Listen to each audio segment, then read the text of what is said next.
For all those who appreciate the work that we're doing here on Standing for Truth, please hit that subscribe button because we are just getting started.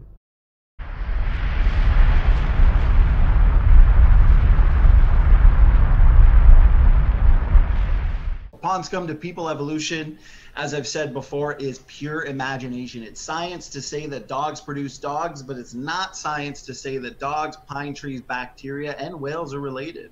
There's a lot of imagining going on. Evolutionists imagine that mutations make something new and better. Evolutionists imagine that all these small-scale variations will eventually add up to make something we don't actually observe. Time, as I've said before, is the hero of the story for the evolutionist.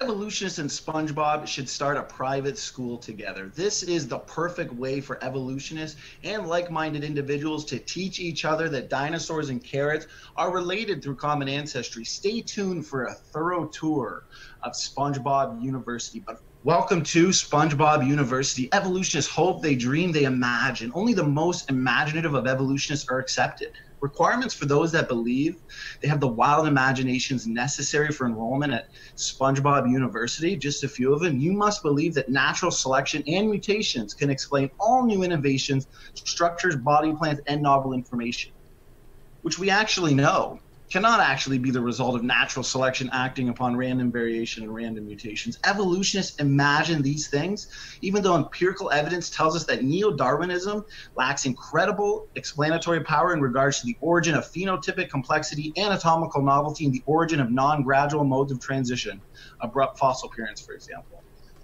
Students of SpongeBob University must also imagine that they share ancestry with apes. Grandpa, is that you? Even though all empirical evidence suggests otherwise. I wish I could see Aron's eyes right now. I bet they're just bulging out like a cartoon. Yeah. What was that argument? Upon Scum to People. Dude, even lost me on that one. I don't know. All right, everyone. Let's kick this off. This is Aron debunking our video, debunking his phylogeny challenge. Let's get this started. In this first one, because I know it's 3 hours worth of mindless stupidity. Wow, he must have gone through every little bit of that video, piece by piece, to complain about it being 3 hours. Let's see if that's true, shall we? Of eyes, because their eye type. Have you heard? Have you heard anything to do with this, Aron? Hadn't been thought of. No. Okay. Never heard of it. It's the first 3 seconds of the video. EAX6 is one of those pesky instances for evolution. I clicked on like 2 or 3 spaces in it, and I only watched it a few seconds at a time. Oh, okay, there we have it. That's the truth. He only watched a few seconds here and there on a video that he came on to debunk. Brilliant. Have you heard anything to do with this, Aron? No. PAC6 is a master control gene, so yeah, I don't see. I mean, he's getting the. I think he's getting the science correct, I guess, but I don't think his conclusions follow. I don't think I've ever heard of Standing for Truth. Raw Matt sounds familiar. Oh, Standing for Truth. I feel like I might even have talked to him once upon a time. Standing for Truth. Yeah, I would hope you'd remember me. We had multiple conversations.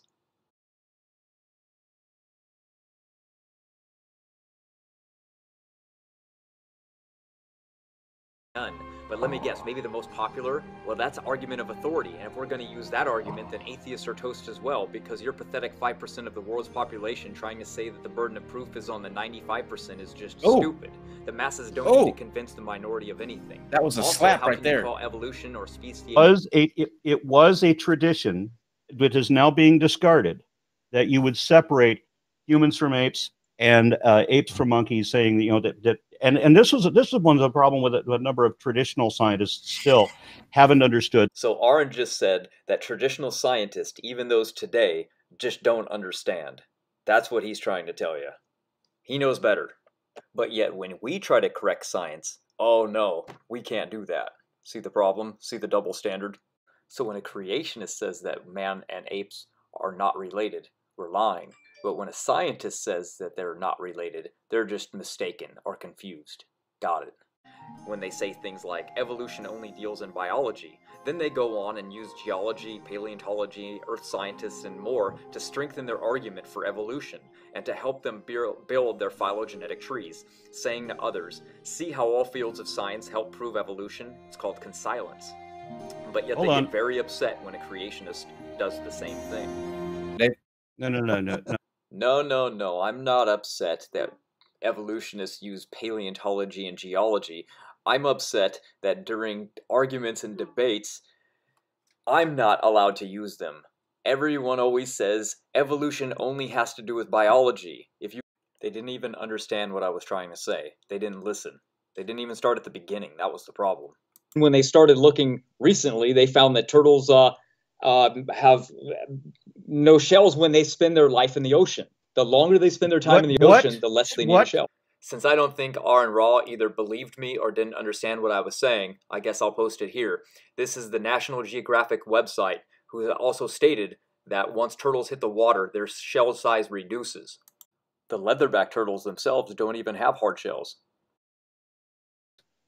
It's not. There are two different cladistics definitions for turtle. They're still debating. No, there are not. There is not two different. Yeah, there are two different cladistic classifications for turtles, Aron. I don't know why I'm teaching you this. This is your specialty, for God's sake. Which major taxonomic group, or clade, of reptiles that turtles belong to? Now, most of reptiles fall under the clade known as Eureptilia, or true reptiles. This includes stuff like lizards, snakes, dinosaurs, and birds. But there's also Parareptilia, or side reptiles. These are some of the earliest reptiles, all of which are now extinct, like the spiky-cheeked procolophonids and the mesosaurs, which were probably the first aquatic reptiles.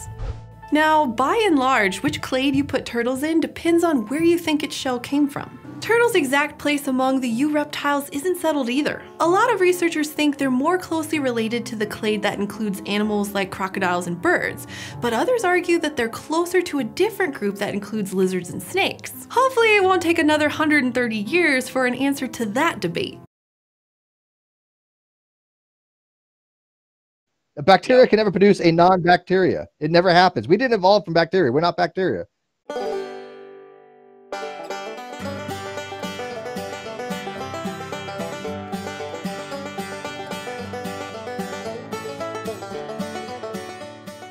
Okay, one more time. A bacteria can never produce a non-bacteria. It never happens. We didn't evolve from bacteria. We're not bacteria. You hypocrite. You teach frogs came from an amoeba. You think they could get it in 10 million years? Get a horse with wings. Why not?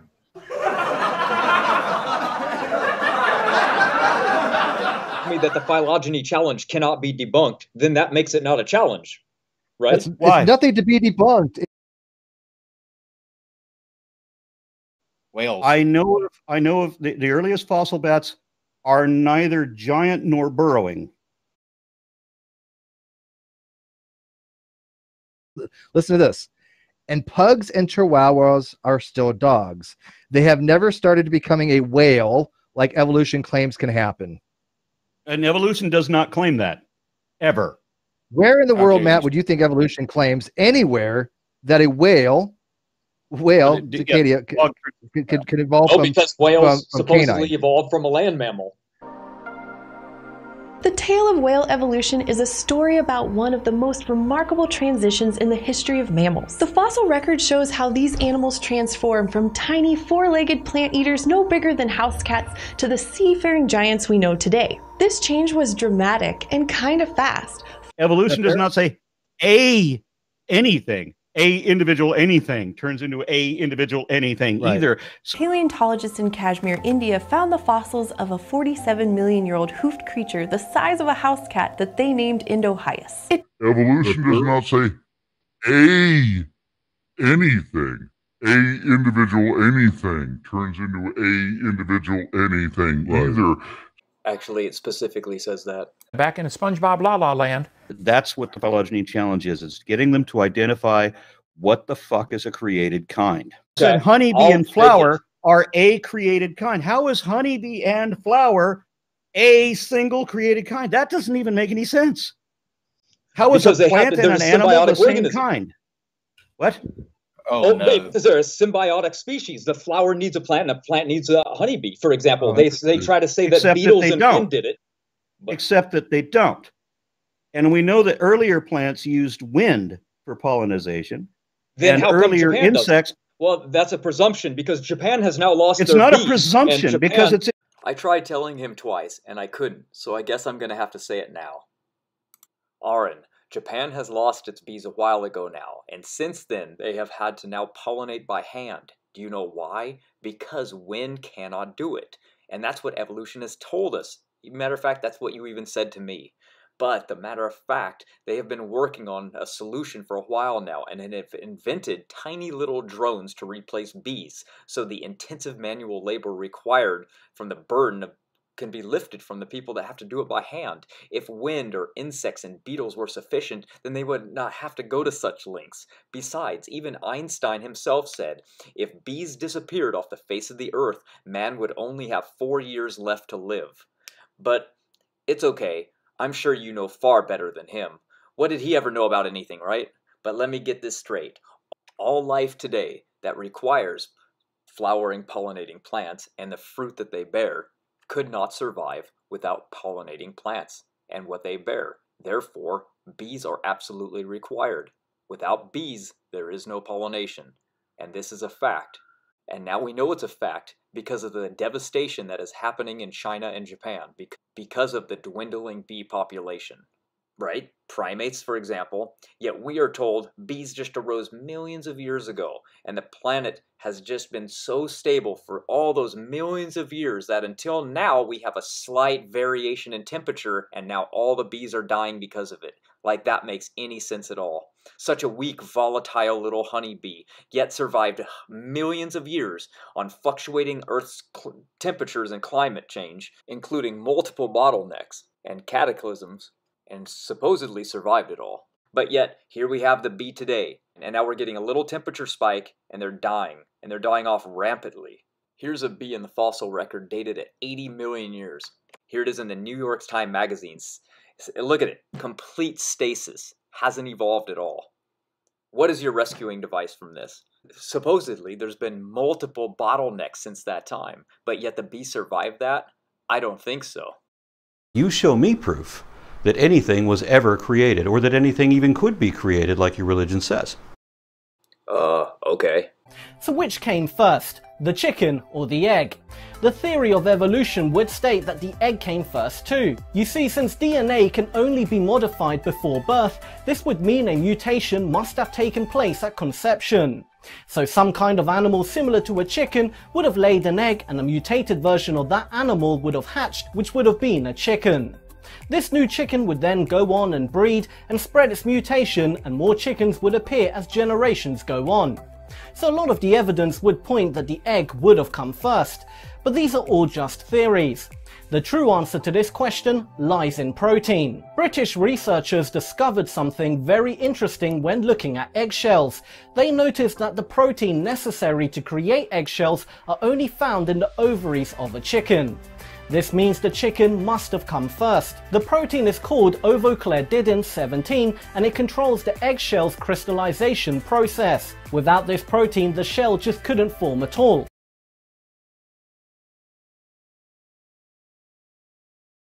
Next, we have creation of the universe, which obviously there was a beginning, contrary to the many other theories where they tell you that the universe has always existed.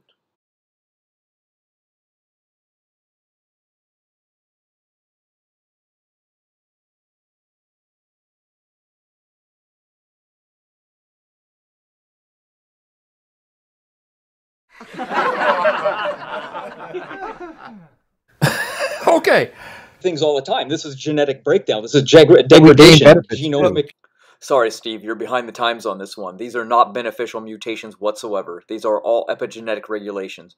Here, I'll explain it for you. When you hear about people saying there's such thing as beneficial mutations and we need them and that's how we evolved, and they bring up the lactose mutation and the increase in bone density and the HIV-1 immunity and then the L. Milano, these are all epigenetic regulations. These are not mutations. And so now that we've been unraveling the sequences of epigenetics for the last 6 years really, really well, they've actually completely eradicated the beneficial mutation theory. So basically what I want to do is get into the problems that people are having with the concept And that would be, kind of explaining epigenetics. So basically, epigenetic inheritance is this new unconventional way of looking at genetics. Up until now, mutations were considered the only thing that could be either positive or negative in regards to fitness, because without mutations, evolution can't occur. So this is where epigenetic comes from, and it goes against basically the idea that inheritance only happens through genetic mutations, or the DNA code passes on to the parent from offspring. This means that a parent's experiences in the form of epigenetic tags can be passed down to future generations. So circadian rhythm, diet, stress, environment, all of these switches, for example, like rats, they took rats and they put them in an aquarium and they switched the lights on for 3 hours and off for 3 hours. And they kept doing this for years. And eventually those rats adapted to this light cycle. So when they had offspring, those children now would fall asleep every 3 hours and every 3 hours, just like the parents were doing, even if the lights were not being turned on or off for every 3 hours. Sometimes it was inherited, other times it was not. And then after a couple generations of lights being back to 24 hours, the rats just essentially gave up on that and they went back to being a 24-hour cycle. So it wasn't a permanent thing. It wasn't a mutation that caused this. So epigenetics is the study of where factors influence a gene and how and when the gene is expressed. Regarding like the Sherpas of the high altitude people of the Nepal, the mainstream thought is that a single 1-point mutation led to a better adaptation for the high altitudes of the Tibetan people. But modern science has revealed that the epigenetic mechanisms are also behind this adaptation. It's not a beneficial mutation. You can read a peer-reviewed paper on this, on the epigenetic signatures of the high altitude adaptation of the Tibetan population. So basically, these epigenetic regulators affect how individuals develop.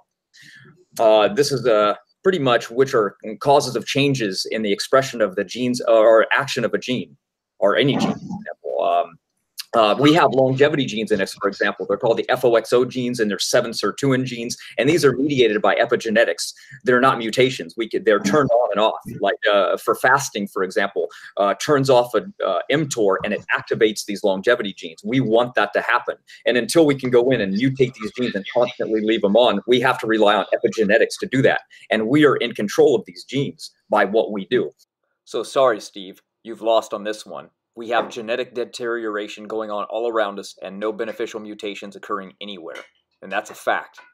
I would like to say that we have a way to determine whether or not our model, we can do this. We can go, what are the odds that all human beings are related by 99.9%? What are the odds that human beings have we're not going to do this because I understand how that... So to actually help them understand some of our models, some of our predictions, some of our thoughts on why we actually believe that the Bible to be true over other religions, I was going to play What Are the Odds game. I could not get out one answer without being cut off. So now I will finish that for you. What are the odds that all humans are 99.9% all related, just like the Bible says, and all from the Fertile Crescent, exactly like the Bible says? We have been genetically deteriorating since the fall of Adam, because sin brought death into the world, and rapid disease increase is evident, just like the Bible describes. And we can show with empirical evidence that there is both a fast mtDNA clock and a huge increase in diseases every single year. What are the odds that we're all frugivores, just like Genesis 1 says that God placed man into a garden and gave him every fruit-bearing tree to eat from? What are the odds that all obligate carnivores can live off of plants, just like the Bible says?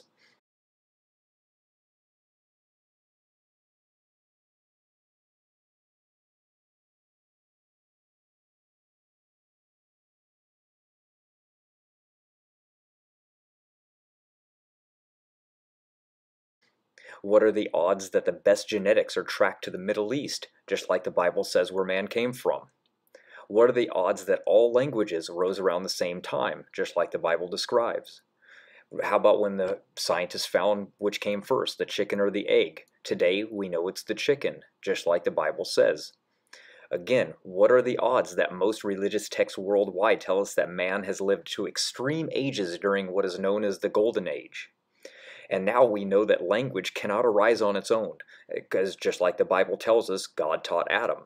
So let alone all these facts, quantum physics has indirectly proven God by proving that the argument against the philosophy called materialism has been now falsified. It's dead. Again, so what are the odds that all humans came from a single female? I don't think people consider this fact very much. Let's just take a look at that last comment that I made about all humans being from a single female. What are the odds of this? If a secular evolutionist even considered this for just a moment, rather than shrugging it off with excuses like there must have been a bottleneck, or there were probably many other women alive and those women didn't have kids, or maybe all of them just had boys, completely non-logical, especially when I describe the scenario for you in a minute. Besides, even according to their own theory, they have no proof of any bottleneck occurring, not in paleontology, the fossil record, or geology, in the geological column.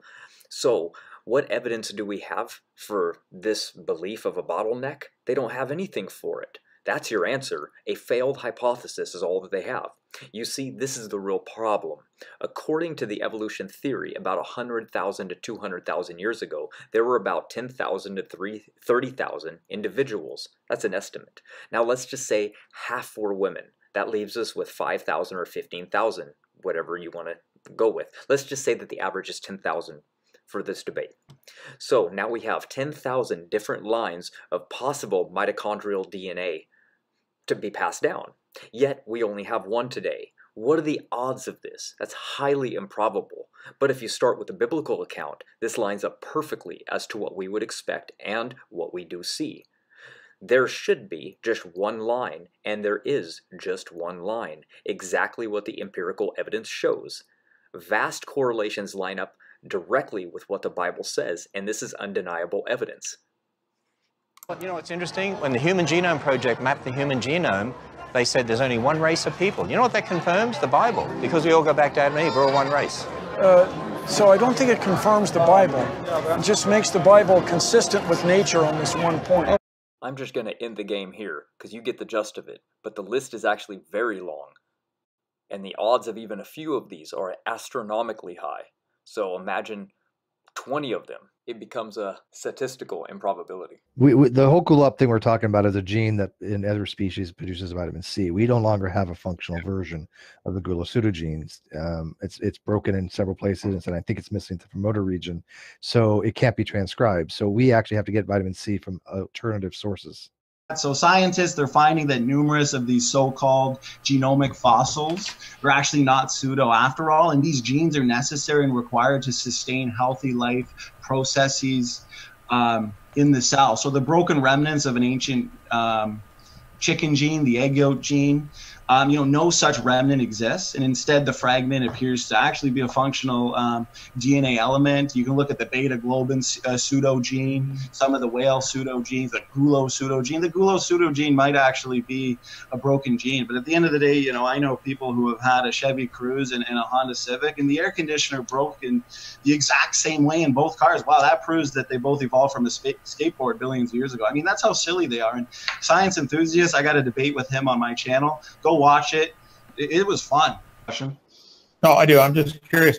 You are correct. The pseudogenes that they thought were useless genes have all been found to have a function. But if you put a 7-year-old under the hood of your car and say, take out anything this car does not need, he would probably take out a bunch of stuff because he doesn't understand the purpose of it.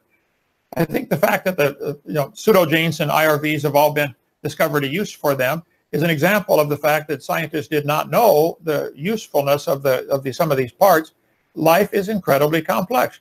The human cell, or any animal or plant cell, is mind-boggling in its complexity. And I think someone with a lack of cell biology knowledge would say, oh, the cell doesn't need that, take that out. Oh, we don't need that. We don't know what that does, take it out. It's an example of ignorance on our part, not example of ignorance on the creator's part. The cell is mind-boggling in its complexity. It had to have, there are no pseudogenes. There might be stuff that is available as a replication. I carry a spare tire in my car. Why? Well, one of the other tires might go flat. That's why. There may be things in the gene code that if part of the gene is damaged from radiation from the sun during the solar sunspot cycle or something, the body can quickly recover and rebuild it and fix it. And why would a body develop something beyond what it's using? Why Why would, if it happened by evolution, why would you get a spare tire? And the guy you're talking about tonight, I saw a minute of his video where he said that that humans were absolutely different from every other animal in every possible way. Well, no, we're not completely different. We're exactly the same in every possible way. You might want to warn your wife. Really? I have yet to see any other animal, especially primate even, ever speak language. Basic communication skills like nouns, sure, but no linguist would ever say that a fish or an ape have a language. As I am looking at my window now, people are driving by in cars. I am yet to see any monkey behind the wheel. Have you? Strange. What about food? We make food. We process food.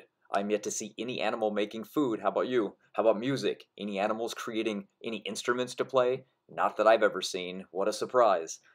But that's just the obvious observation from looking around. Even biologically, we are not the same at all either. And this is what I was trying to tell Aron last night. However, he was not listening. Ask yourself, why do they still present evidence as though it's somehow logical that we have lost everything that was good for us, like the different kinds of muscle strength that primates have? They are twice as strong as we are, easily. The video that you're watching right now is going to prove that. They also have a very powerful jaw. They can rip into a coconut within seconds. They are completely immune to infection. They have dense, thick fur protecting them from the elements. We lost all of ours, so now we have to do what? Wear clothing and sleep under more fur? That makes no sense. We sunburn. They do not. We get cancer. They do not. They have far better DNA methylation. They have far better vision and can see better colors for picking all kinds of fruits and flowers and fauna and vegetables. The Tamarin monkey alone eats more than 833 different plants from 167 different floral species, and never need glasses for failing eyesight. We cannot even walk without shoes because of our fragile feet and risk of infection or parasites. They have a very thick meninges, which is the layer around the brain protecting it. We humans have a very thin layer in comparison. They have far more nerve fibers than we do. They have no such thing as outdoor allergies in any primate species, yet humans have them all the time. They have far better hearing, as they have 3 bones in their inner ear that are housed within the skull outgrowth. They have far better bone density. They can fall down and nothing will break in their bodies unless it's from very high. They have 2 separate bones in their forearm and lower leg, giving them far more mobility than us. Humans have a greater susceptibility than other primates to most infectious disease. AIDS, malaria, and cancer kill millions of humans each year around the world, as where most non-human primates appear to be naturally protected against all of these diseases. If we were part of the primate species, we have failed. They have outdoor allergies. They never fail, and they have far better hearing. They have far better color vision. They do have those everything. things. No, Aron, you're wrong. We use about 2 to 9% of our digestive ability in the colon, as where apes use about 30 to 60%. No matter how much sun they get, they can never get skin cancer. We humans get skin cancer very easily. That's right, everyone. We've lost every single beneficial physiological characteristics. How am I supposed to envision, even with pure imagination, that all of these beneficial traits just micro-evolved away into oblivion? That's not logical in the least when you break it down. As for the so-called just 1% difference between apes and people, that's a perfect example of skewing the data. Get a female ape, have her hair styled, worked on her, put her in some long skinny dress, force her to wear some heels and walk, add some makeup and perfume, and then bring her to the prom. See how many guys are going to ask her to dance. Or try to get that ape girl on a blind date. Tell the prospective guy that you can't say too much about her, but she's only 1% different from the rest of the hot chicks he knows. Watch his reaction when he sees her. Evolution teaches you to drop common sense on the floor as soon as they give you another science fact. I don't have enough faith to believe that every single physiological benefit has micro-evolved into oblivion for no reason at all. So evolution isn't guided, yet it's predictable. But then if all evolution, therefore everything is predictable, yet falsifiable, they don't even realize they aren't being logical. So again, The evolutionist would first have to deny their own double standard theory of evolution, which states that evolution is a totally unguided process where mutations are random and things just need to survive, and yet at the same time it also means survival of the fittest, where only the strong survive and the strong genes breed out the weak, totally contradicting each other. It's shocking they don't see it. Look, this whole business about genetics can be easily solved and refuted with logic. The fuss over 1 or even 50% is not the issue. The matter comes down to this: would you let your daughter or sister have sex with an ape? Now, come on, be honest. You were probably grossed out by that, even a little, right? There lies your answer. There's something a whole order magnitude different between a human and an ape. We're not the same and not even remotely similar. Stop being crazy and stop listening to the so-called experts who want you to drop common sense, and I want you to be logical. Case closed. Is there any proof that God designed man to be this way? Oh yes, anatomical observation and comparative anatomy studies prove this as well. Omnivores, for example, can consume both meat and vegetables raw very easily, where both are harmful and hard to digest for humans in their natural form. Both require some form of processing or cooking. All omnivores have sharp fangs and bladed, shaped crushing molars. Omnivores swallow their food after a short, simple crushing. Omnivores have low jaws, which are always embedded inside of the top. Omnivores have no lateral or forward jaw mobility. Omnivores' saliva is acidic, with no pidolin. Omnivores' renal secretion of uricase. Omnivores secrete acid urine. Omnivores all have strong hydrochloric acid in their stomachs. Omnivores require no fiber for peristalsis. Omnivores' facial muscles are very minimal and allow a wide mouth for a gap for food. Omnivores are able to maximize and metabolize large amounts of vitamin A and cholesterol without a problem. Humans have major problems with both. Omnivores are fueled by fat and protein. Humans are carbohydrate-based. Omnivores' intestines are always 3 times the length of their body. Omnivores all have short colons with smooth and alkaline by nature. Omnivores' jaws are angled and not expanded. Complete digestion is within 6 to 10 hours. Omnivores' examples are hogs, brown bears, raccoons, primates. Omnivores are everything eaters who thrive on all raw foods, from leaves and trees and stems to ground roots, natural surroundings, ants, and even each other if needs be. A frugivore, on the other hand, has complete digestion in about 12 to 18 hours, with a long intestinal sacculated colon. They can only metabolize small amounts of vitamin A and require no cholesterol whatsoever. They require fiber for peristalsis. They all have alkaline urine, with weak hydrochloric acid. Fruitarians do not secrete uricose. Fruitarians have alkaline saliva and pidolin. Fruitarians have big salivatory glands. Fruitarians' upper jaws sit on the bottom and have great lateral and forward mobility. Fruitarians chew their food, not just crush it. Fruitarians have flattened big molars, big flattened incisors, blunt canines. Fruitarians see in full color and are fueled by glycogen, and vitamin C is required. Fruitarian jaw angle is expanded, with extensive chewing required and highly developed facial muscles to facilitate this chewing.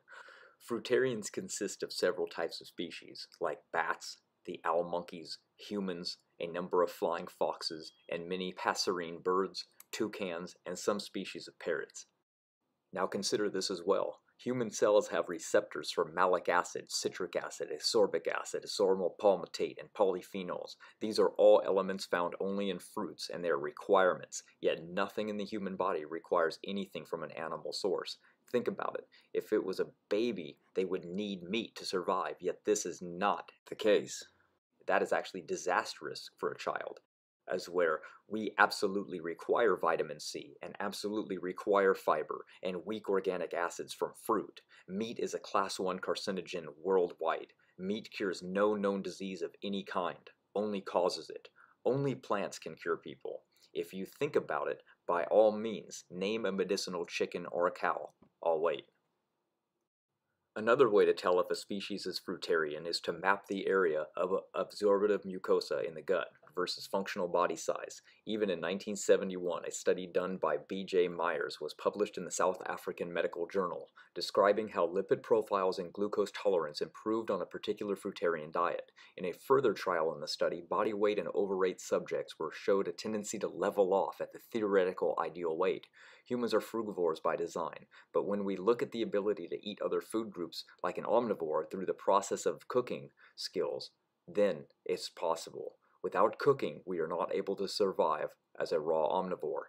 If you think you can, by all means, please go outside, pull some leaves off trees, catch an animal wild, raw, and eat them up, pull some grass out of the ground that you're walking on, and feast. See some wild legumes growing? No problem, pull those suckers off and eat them. You'll be dead in no time. You are not an omnivore, you are a frugivore, just like God designed us to be. I have been one since 2002. And no, I do not supplement. Evolutionists actually believe in the same thing we Christians do in this regard, even if they don't know it or not, that early man was a frugivore. Because think about it, either man was placed in a garden created for the fruit of the trees like the Bible says, or man evolved. Well, if man evolved, what did he do before he invented fire? That's right, he ate it raw. Raw fruit. It's obvious, because you can't run around eating raw meat. It's proven to be extremely dangerous, and meat is a class 1 carcinogen no matter where in the world you live. Besides, look at the scientific studies what happens when something eats meat. Let's check that out. Yes, vegetarian IQ in adults and kids are both higher. Since the smartest people on Earth have also been vegetarians, then it makes sense. Einstein, Tesla, Isaac Newton, Pythagoras, Plato, Da Vinci, Voltaire. So observation shows that plants are better for IQ. Even the most recent study on vegans show that averaged to 10 points higher in both male and female. When animal studies are conducted, even on primates, it's the fruit-eating studies that actually show the bigger brain growth, not meat. Now, how about genetically? It's often said that we humans share 50% of our DNA with bananas, 80% with dogs, and 99% with chimpanzees. Taken literally, those numbers make it sound like we could pluck one cell from a chimp and one from a human, pull out the tangled bundles of DNA known as chromosomes, unroll each one like a scroll, and read off 2 nearly identical strings of letters. But in reality, the human and chimp scrolls don't sync up so easily. Other large mutations revised huge sections of text, duplicating a chunk of human DNA here, erasing a chunk of chimp DNA there, while throughout the scrolls, tiny mutations swapped one letter for another. When researchers sat down to compare the chimp and human genomes, those single-letter differences were easy to tally, but the big mismatch sections weren't. For example, if a genetic paragraph, thousands of letters long, appears twice in a human scroll, but only once in its chimp counterpart, should that second human copy count as thousands of changes, or just one? And what about identical paragraphs that appear in both genomes, but in different places, or in reverse order, or broken up into pieces?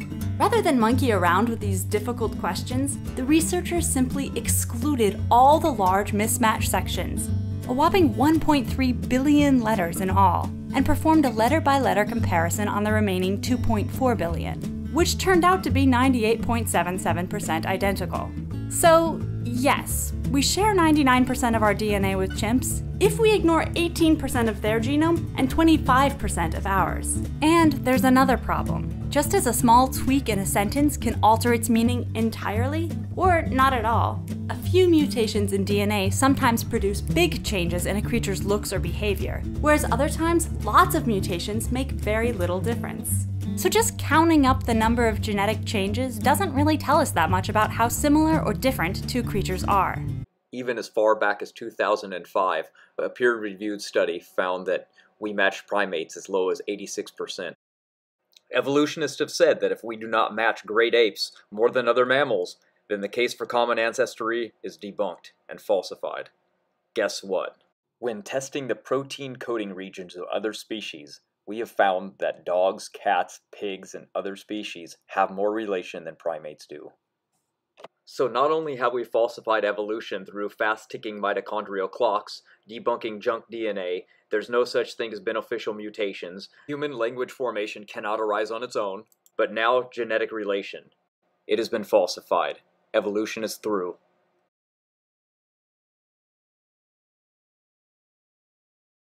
And then we can How give is it another still article for an entire phyla of animals that went extinct before the Cambrian. This has already been addressed by Standing for Truth multiple times, so just watch this.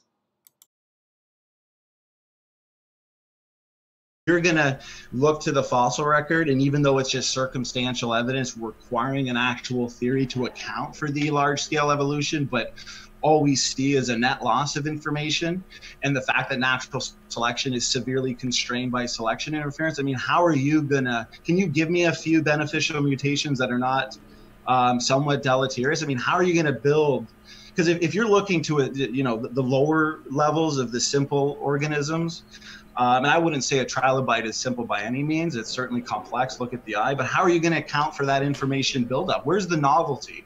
Well, that doesn't actually matter. We can start with, evolution starts with a pre-assembled DNA and cellular mechanism. So we start with genes. So we can just lose information. That's fine. It doesn't matter. Well, no, because if these beneficial mutations that you agree are rare and they can seldom make the type of compensation that's needed to stop the net loss of information, you're not going to, it's like taking 2 steps forward, but then taking 10 steps backward. You're never going to climb that mountain, and you're never going to get your fish to fisherman. It's a pseudo-scientific belief, but you can believe in it all you want, Taylor, but I haven't seen any evidence being presented the entire time. You're looking to the fossil record, but bones found in the dirt are not inherited. Traits are. Where's your evidence, genetically speaking? I mean, what do you look to, brother? You're welcome to check their math, but I just read off to you like 4 or 5 studies where they conclude the exact opposite of what you're saying. Well, the thing is, you look to, well, for one, I'll go to, those studies and mechanisms, but where's your example of a beneficial mutation? Because I agree that there are mutations that are beneficial given, and they're environmentally dependent, of course. I mean, even looking at, sickle cell anemia, for example, it's still ultimately reductive, but at the end of the day, there is some type of benefit to be had from it. But where's your novel gain in information there, Taylor? Go ahead. Well, it's context dependent. Not all mutations are going to cause disease in every individual. So you still don't understand how gaining an antifreeze function to your blood is a beneficial mutation? Well, the thing is, I'm not disagreeing with adaptations, and the thing is, it's funny that the only example you can go to is these notothenioid antifreeze Arctic fish, the antifreeze protein, because all it is a story. They're looking at it, it's already occurred, and they're making judgments and inferences. Where's your real time? And the thing is, it's probably an epigenetic, non-random genetic change. Anyways, these fish go into the cold water, and all of a sudden they have these antifreeze proteins that they develop based on pre-existing genetic adaptation. But where's your actual, observable evidence? Not looking at some story, because I know evolutionists like to imagine and storytell, but you're talking about a trade-off here. You're talking about that it's context dependent, but while the genome is degenerating in many possible ways, Taylor, and while a few nucleotide sites may be improving, based on this context dependent beneficial mutations, huge numbers are being degraded. So this type of trade-off you're talking about, it's obviously not sustainable, as it's still going to result in a shrinking functional genome size. So once again, you can believe in it all you want, and I put a capital B on believe, but it's just a science fiction based religion with no actual empirical evidence. I mean, you still haven't presented us any evidence. You look to some bones found in the dirt. I've given you a testable falsifiable prediction based on our model of catastrophic plate tectonics. Nephi says he wants to have a debate with me, but what he really wants to do is just get in a video hangout where he can, I don't know, yell over me or something. Yell over you? What? That is basically what you did to me on every single comment or question. Look. Even argues that our knowledge of molecular processes is not good enough to ever determine or rule out independent origins. So it's telling us that things of density of hair that they have to protecting them from all elements. They don't get sunburned. Hold on. Let me know what you think. Now lost their bees, and now they now have to pollinate by hand. Except that they are not.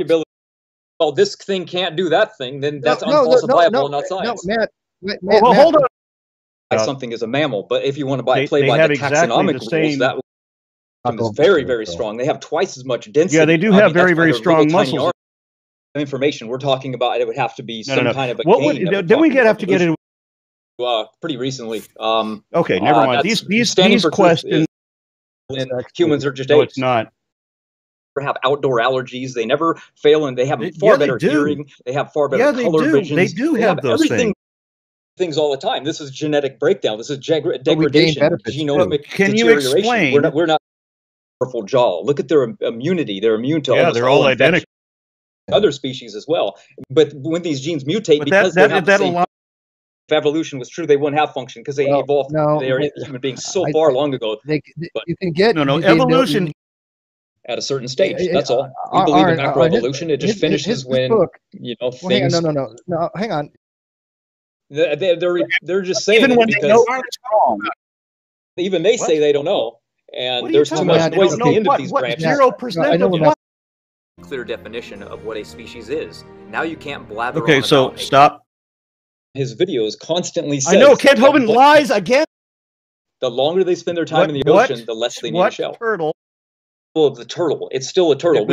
How many species of turtle? Do you have any idea how many species? Not there, and to find results. Whoa. Like that. I think their understanding of macroevolution is a new morphological feature. It's a straw man distortion of by 99.9%. What are the odds that human beings have three we're not going to do this. Even argues that our knowledge of molecular processes is not good enough to ever determine or rule out independent origins. So it's telling us that things apply. How about each other? Will they interrupt each other when they talk? Let's see. And they are what he would say colloquial, the groupage, and they could be monophyletic or paraphyletic. Oh wow! Look at that, respectful, amazing. Watch some more, shall we? All right, Aron. Well, once again, no. I always have a good time. It's really the explanation is boring. Shannon would be really good to do it with something with that along those lines. Maybe 10 if you're old like me. Be awesome. And then of course, and guys, weekend after that, I'll be back in. So will you admit? Matt, listen very carefully. That would be pre-Cambrian. Okay, and I'm gonna send this to David. Those are unknown, so that you can see this on the screen. And monkey drunk. I feel like this is gonna replace the Sphinx guy. Bat thing. Go ahead. I'm sorry. Aron, can you answer that about the bat? Apply to the same clade. Yes. The colloquial word ape conforms to the taxonomic superfamily Hominoidea, which means ape. And we're Hominoidea.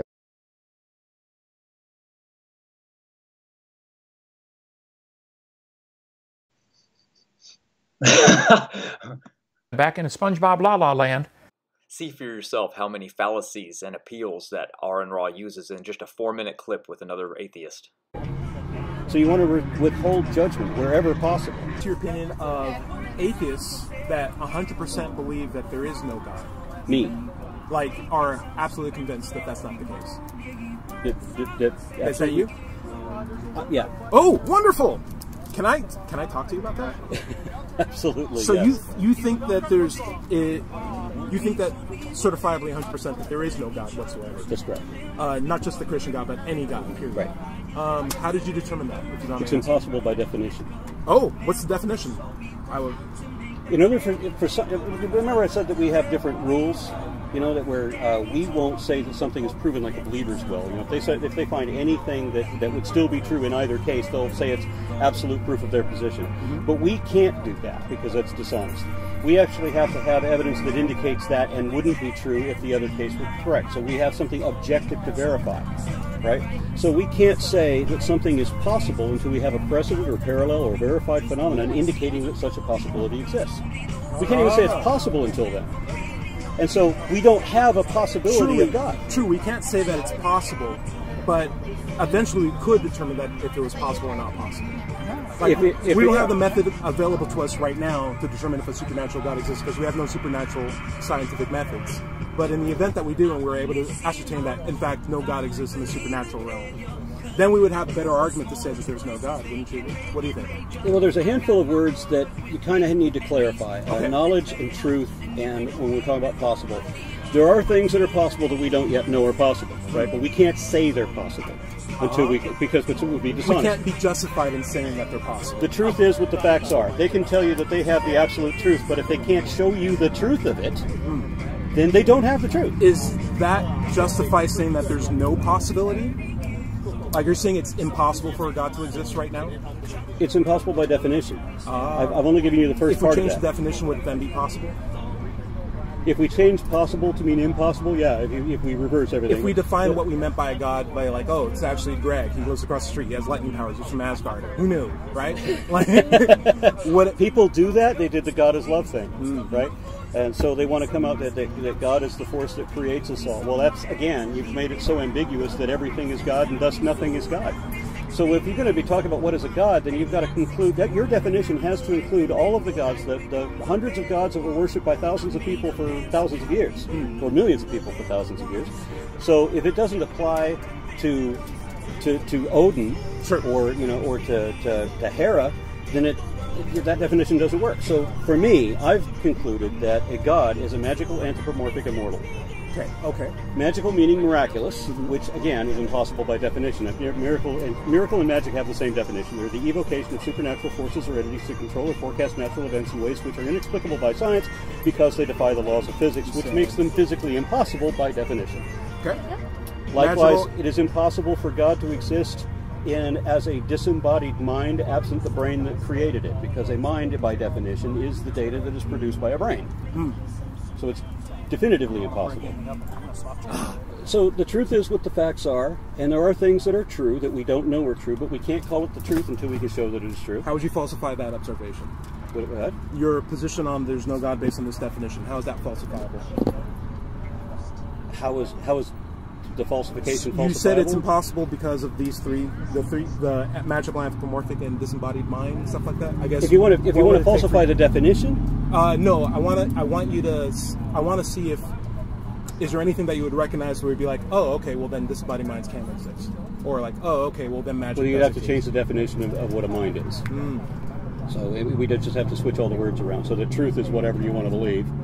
And fact is whatever you want to believe. And, like I said, the truth is what the facts are, and it has to be objectively verifiable.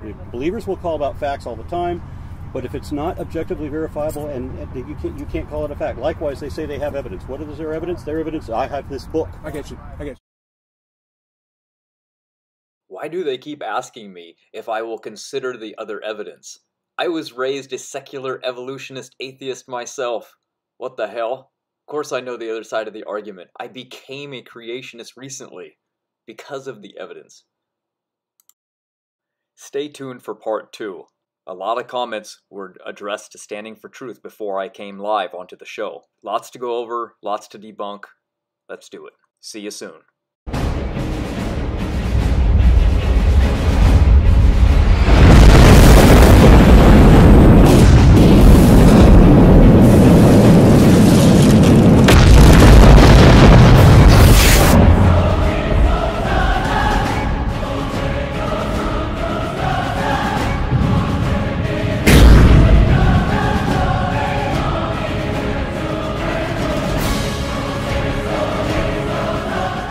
This time we're going to talk about what Mr. Nelson has been saying, that apes and humans are related. Now, you know your ancestors better than me. I've never been to a family reunion of yours. However, my ancestors were not apes. None of them swung by their tails. Some might have swung by their necks, but none swung by their tails, okay? So in his closing arguments, he said that apes are related to humans. Now, Mr. Nelson, I told you it may take me a while because you are low priority, but I'll be back. And I'll keep coming back till we get it nailed. You said, point number 10, and this may take a little while, the different cladistic categories or taxonomic classifications of life that prove that humans are apes and that birds are dinosaurs are determined objectively according to a suite of morphological, embryological, and molecular data without anyone having to draw lines on paper. We covered some of that last night. We're going to take just the part I skipped. Probably shouldn't have skipped it, but the chart showing that humans are apes. No, we're not apes, Mr. Nelson. I'm sorry. We're not. Even him. Hmm? Even him. Even you are not. Yeah. You sure? Okay. I had to think about that twice. You can pontificate all you want, stand on your soapbox and say, humans are apes, and that's what you do, I'm sure, and you probably really believe it. I don't question that. Most dictators and maniacs are good at forcefully, dogmatically, and even threateningly saying things until their disciples are afraid to question them. And that's what you're doing about this humans and apes. You talked about callistics. It's not just a bunch of lines on paper. Yes, it is. They say, well, we've got evidence for those lines. You could draw lines all sorts of different ways and claim evidence, like I covered last night. But you're bamboozling people, and I want to talk about that here real quick. You are hoodwinking, bamboozling people. You said humans are apes. I'm sorry. No, that's not true. Right here. The charts evolutionists make are claiming relationships. They're pure imagination and are simply lines on paper. Humans are not apes. The hands are very different between humans and apes. Chimps versus humans. Are we different? Duh. But you can't see we're different. Well, let's look at some of the differences. How about the strength? We had a pet chimpanzee when I was growing up. No, a squirrel monkey. Henry the spider monkey. Henry the spider monkey. My brother had it as a pet. That thing was incredible. And the strength was phenomenal. If you held something close to the cage that it wanted, it would reach out and grab it and pull, and you couldn't get it away, and the thing was only this tall. According to Hunt, if you shave a chimp and take a photo of its body from the neck to the waist, at first glance, you wouldn't really notice it isn't human. The two species, musculature is extremely similar, but somehow, pound for pound, chimps are between 2 and 3 times stronger than humans. They are incredibly strong, pound for pound. Let's see, why are chimpanzees stronger than humans? Chimps are far stronger than we are, but why? And there's plenty on the internet about this topic. They don't look any different. The muscles don't look a lot bigger. The muscles are attached differently in quite a few cases, especially those for walking, etc., and holding their posture up, straight up and down. But they are just incredibly strong. So, Mr. Nelson, the muscle position and strength shows clearly we are not apes. You could work out every day, all day long, and not be as strong as an ape, the same size and same body weight. Conversation. You know, monkeys don't have conversation like we do. They cannot infer the mental state of another individual, whether they are happy or sad. This one atheist said, I believe that a theory of mind was the big breakthrough by our ancestors. One of the ape ancestors just decided to start thinking and wondering, what are other people thinking? Monkeys don't do that. Their brain is different. Why can't apes speak? Unlike humans, apes lack anatomical prerequisites for verbal language production. Fancy way of saying they don't have the hardware to speak. The organs within the vocal tract, such as larynx, muscles, and vocal cords, cannot be moved as freely and coordinated as in humans, especially not at a comparable speed. So they can't talk like we do. Will chimpanzees ever be able to speak? For decades, monkeys and apes' vocal anatomy has been blamed for their inability to produce human speech sounds. But a new study suggests macaque monkeys, and by extension other primates, could indeed talk if they only possess the brain. So not only do they not have the vocal wiring to do it, they don't have the brain to do it, the part of the brain that's missing that allows them to speak and recognize and understand verbal communication. So, Mr. Nelson, I'm sorry, humans are not apes. They have nothing similar to speech like we do. How about their stance, the way they stand? Humans are bipedal.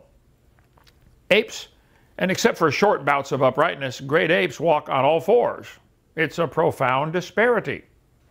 Kevin Hunt, director of Human Origins and Primate Evolution Lab at Indiana University, thinks humans' ancestors stood upright in order to reach vegetation in low-hanging tree branches. Oh, so they learned to go from walking on 4 to walking on 2 so they could reach stuff on the tree branches. That's the story they've got. I'm sorry, that's a made-up story. That's not science. How about the houses monkeys make? That's an orangutan's house. Here's a human's house. Here's a chimpanzee house. Here is Alabama's largest house. Mr. Nelson, humans are not apes. No ape or any other animal builds houses anything similar to the way humans do. Nothing close, okay? What about using tools? Oh, look at that. He picked up a stick. Whoa, okay. I don't think apes' tools are anything similar to human tools, okay? We have a shop down. How many tools do we have in the shop? Thousands, bunch, okay? No animal comes close to humans in tool use. They might get a stick and shove it down a hole and try to get a few ants to stick to it. If you think that's similar to launching a space shuttle or building a skyscraper, you are absolutely insane. Completely bonkers, okay? Humans are not apes. No ape or any other animal uses tools anything similar to the way humans do. So stop saying humans are apes. No, we're not. Human feet are very different from chimpanzee feet. They did not evolve from a common ancestor. They have a common designer. The feet are very different. The bone structure, the joints, very different. The way that we walk and roll our foot compared to the way an ape does it, none of their feet are similar to ours. If you say, well, look, they've got 5 digits, you know, 4 toes, and we've got four toes and a great toe. Well, this, again, could prove common designer, not common ancestor. Just in case you don't know, okay? This is the human foot over here. This is the ape's foot, okay? The feet are very different on the two. We have a large heel. They have a small heel. We have an ankle adapted for walking. Their ankle is adapted for climbing, the way the bones attach there. Stiff midfoot for propulsion when you push off of your stride. They have a flexible midfoot. Anyway, there's lots of differences in the ape foot and the human foot.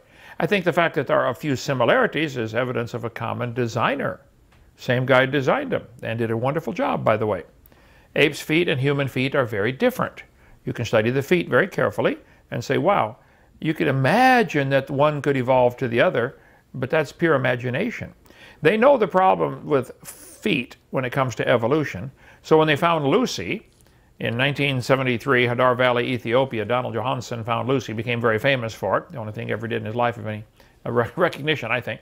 But they put human feet on the Lucy display at the St. Louis Zoo. And here's a general biology textbook. How did humans evolve? Hominid evolution. A reconstruction of Lucy on display at the St. Louis Zoo. A female skeleton found more than 20 years ago.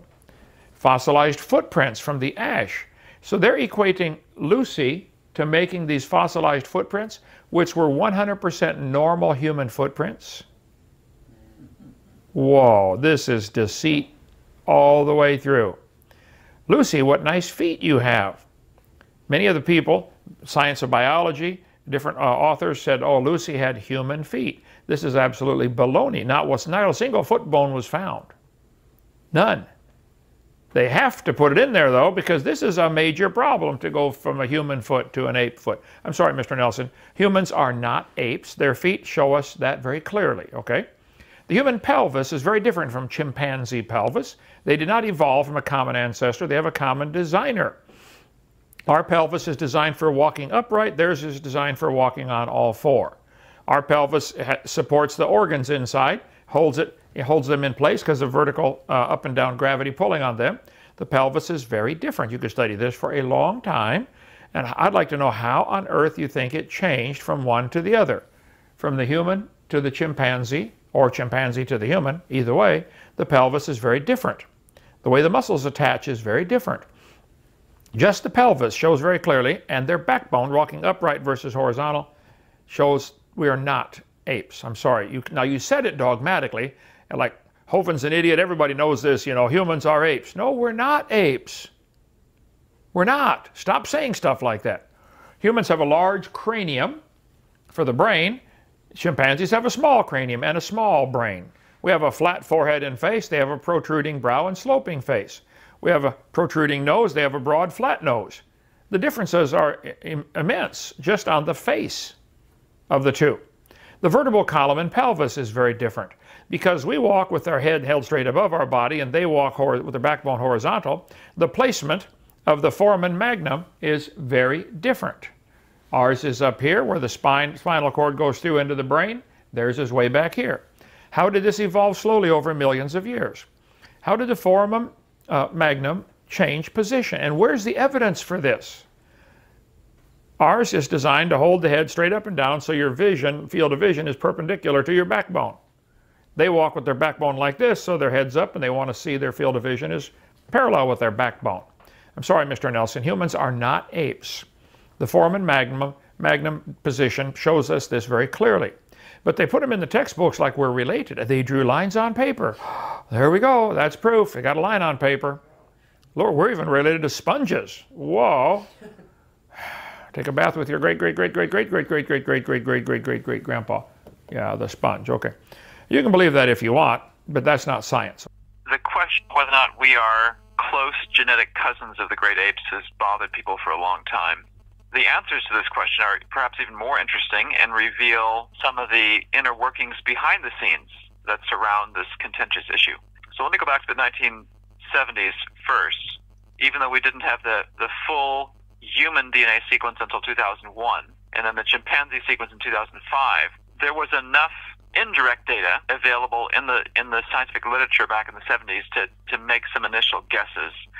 And from these initial technologies, which we don't even need to get into, it's an indirect way of getting at how similar we are, there was already this conclusion that there's a good chunk of our DNA that is very close to chimpanzee. Fast forward now to 2001, the human DNA sequence is published, and in the background to all of this is the advance of technology. So one of the earliest ways to sequence DNA, and this is important to understand to know why the scientific community has said different things at different times. If you go from the indirect scientific methods in the 1970s to the direct scientific methods, one of the early techniques for sequencing DNA directly was called Sanger sequencing. You'd have to have some sort of starting point. There's 3 billion letters in our DNA sequence. You'd have to have some point for which you already know the sequence. And you could sort of walk along and discover the next, let's say, 300, 700 letters. And you'd know what those letters are. And then you design you use it as your next starting point. And then you do the next 700 letters. And you can see just how slow and gradual this process of discovering a sequence is if it's 3 billion letters long. So for modern DNA sequencing advance, the scientific community has switched to a different technology. The human DNA sequence in 2001 utilized part of what I just mentioned, this slow walking method. But another technology that's been used is called shotgun sequencing, and as well next generation sequencing. So essentially what this is, you take a DNA sequence, you take a sample of DNA, you somehow bust it up into millions of tiny pieces, and ideally this might be, let's say, 50 letters, 100 letters, 150 letters long, and then you can multitask. Essentially, you can sequence all of these tiny little fragments in parallel, which dramatically speeds up the process. And then you electronically stitch back together the final sequence. So the early technology, the Sanger sequencing, where you sort of walk along 700 letters at a time, gives you a very clear, unambiguous answer at the end, but it's very slow. The newer technology, the next generation, the shotgun type technology, gives you an answer much more quickly, but it has this inherent ambiguity. Because if there are regions of our DNA that are very similar to one another, it may be hard to electronically separate an error in the sequencing process from a real difference, and it's hard to place exactly where in our sequence it should go if you're doing this basically blindly. Well, here's where the history comes even more to play. So the human DNA sequence is established, 2001. Chimpanzee comes along, and they use a type of shotgun sequencing, not this slow walking method, to get the chimpanzee. And then the question arises, let's say you've taken the chimpanzee DNA, you've busted it up into millions, billions of tiny little pieces that are each 50 to 150 letters long, let's say. How do you stitch the sequence back together? How do you know what it's supposed to look like? Well, the investigators assumed, the evolutionists assumed, humans and chimpanzees had a common ancestor, and therefore they could just use the already established human sequence to stitch chimpanzee back together. So baked into the cake from the start is the idea that we're very similar, and so you can just align them carefully. Now, what's ironic in all of this, and this is what really gave rise to the common claim that we're 99% genetically identical with chimpanzee. Those two studies, 2001 and 2005, and the 2005 one, where they're using human DNA to orient and stitch back together the pieces of the chimpanzee DNA. So what people knew in 2005 is here's a bunch of fragments of chimpanzee DNA, and if we use the human DNA as a template, we can put the puzzle back together in this manner, and it looks like it's 99%. Now, of course, there's a little bit of circular reasoning built into that, because you've essentially assumed the human and chimpanzee is very similar from the start. You've used the human as a template, sort of if you're putting a puzzle together. You're using the human DNA sequence as the cover for the box for the puzzle pieces, and you're using that to align then the chimpanzee puzzle pieces and figure out how it goes back together. Despite all of those built-in, somewhat circular assumptions in the methodology, despite all that, there were still chunks of chimpanzee DNA that could not find any match to human. That was typically excluded from the discussion. So that's another step to consider here. Not only was, first of all, the chimpanzee sequence built and stitched together on a human template, and the results of that is what they said was 99% identical, there were still, and this wasn't mentioned as much, fragments of chimpanzee DNA that could not match to human, and vice versa. There are parts of human that did not match chimpanzee. Analyzing those data, and one of my colleagues had done this extensively, analyzing these data, it looked like we were more around the order of 88% identical to chimpanzee. Now, that may not sound like a massive difference, 99% down to 87%. Well, isn't it still really similar? In terms of raw numbers, it's a huge difference. So if we're 88% identical to chimpanzee at the DNA level, 12% different. That means we're 300 to 400 million DNA letters different from the chimpanzee. It's a pretty big gap. Now, all of this has been thrown into more confusion by the latest advance in technology. They've basically gone back to the old way, in a sense, of sort of walking along the DNA, but they've got new tools now. The scientific community has new tools to sequence longer stretches. So instead of having a particular starting point, then discovering the next 700 letters of the sequence, and then picking that where it ends as the new starting point, and on you go. They can now do tens of thousands of letters in one sitting. Then you got a new starting point. Then you do the next tens of thousands of letters, new starting point, and on you go. It's a better way to stitch the genomes, the DNA back together. And that's now been done for chimpanzee, for human, I think for gorilla and orangutan, this newer technology that should allow you more of a bias-free stitching of the human and chimpanzee puzzles back together. However, from my reading of that particular paper that just came out in the last year or two, it seems that the authors punted and didn't even try to answer the question of whether, of just how similar, how identical, how different human and chimpanzee DNA is. So to summarize all this up, we've got several histories operating in parallel. We've got the history of DNA sequence discovery technology, which has advanced over time. That's in the background.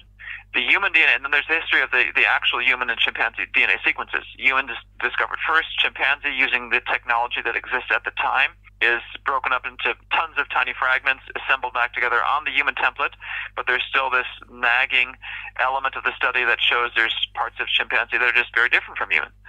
And now there's this latest technology, and people aren't talking as much about just how similar humans and chimpanzees are. So what is the answer at the end of the day? I have a feeling what we'll discover is humans and chimpanzees will still have a very high percentage of their DNA in common. And this shouldn't surprise or intimidate anyone. Long before we had DNA sequencing technology, long before we even had the field of genetics, it was obvious from the anatomical and physiological levels that humans and the great apes, chimpanzees, orangutans, gorillas, had a lot in common in terms of appearance, basic body structure, that sort of thing. There's still some major differences. For example, you can look at the great apes, the shape of their feet. They have feet that look like hands, used for grasping tree limbs and such, swinging through the trees, whereas humans have feet that are shaped and built for upright walking. So without even knowing what the DNA sequence is, and if you were just looking at our anatomy and physiology and say, well, what would you guess the DNA similarity to be between us and the great apes? You might predict from the outset there to be a high level of similarity because DNA is what encodes during the developmental process the anatomy and physiology that's built. We're similar anatomically and physiologically, therefore we should be similar genetically. It shouldn't surprise anyone. And that does not mean common ancestry. So here's where the rubber really meets the road when we think about what does it mean. Really the bigger question we're trying to answer is why are humans and great apes similar? It doesn't matter if you look at the anatomy, the physiology, the genetics, they all basically agree that we're pretty close. Exactly how close is still up in the air, but we're still fairly close. What should that imply about where we came from? And this is a question that has been confused by the evolutionary community for over a century. Somehow, I think evolutionists, and maybe even lay public, has approached this question thinking, okay, if we're made in the image of God, shouldn't we be obviously distinct from the rest of biology? And I'd say in one sense, yes, and in one sense, no. In the sense of no, I don't think the Bible implies that there's a certain pattern that's animal life, and humans should be equally distant from every single animal species out there. There should be no hierarchy. We're more similar to this species than another species. That's not implied by the text, and in fact, I think the text implies the opposite. The Bible doesn't say the patterns in which God created creatures in the beginning, but it does tell us we're made in His image, and so if we look at how humans have made things, created things, designed things, this might give us some inspiration into the patterns in which God may have created things in the beginning. So we naturally design things in groups within groups patterns. So if you were to look at the types of vehicles humans have designed even this year, you will quickly see they naturally form a groups within groups patterns. An automobile has a tremendous amount of similarity to other automobiles. I'm thinking of the American terms now, but an 18-wheeler or a semi-tractor trailer is obviously different from a car, but the car and a semi-tractor trailer are similar enough to each other that it sets them apart from an airplane. And there's this groups within groups patterns that emerges when you look at all the vehicles that humans have designed, and that's just a sort of a serendipitous empirical observation. We just naturally do this. So why wouldn't God do the same thing? Why wouldn't God design kinds of creatures in the beginning that are very different from us and some that are more similar to us? It helps us realize that we're distinct from nature. There's some things that are very different. There's some things that look more similar to us, but they're still not human. One of the things I wanted to do early on when I started professionally in the creation and evolution debate, and started with the Institute for Creation Research, now with Answers in Genesis, was to write a book called Chimps Don't Build Jets.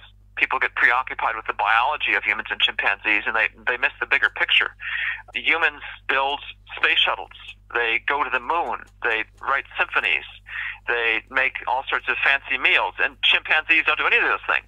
Mankind has done all these things, and not a single chimpanzee has ever accomplished that, nor will they ever do that on their own, because they're fundamentally distinct from us. So the fact that there's this groups within groups pattern in nature, where we are closer to some species than to others, anatomy-wise, physiologically, genetically, that is actually a hallmark of design, because humans design things in groups within groups patterns. Why shouldn't God do the same thing?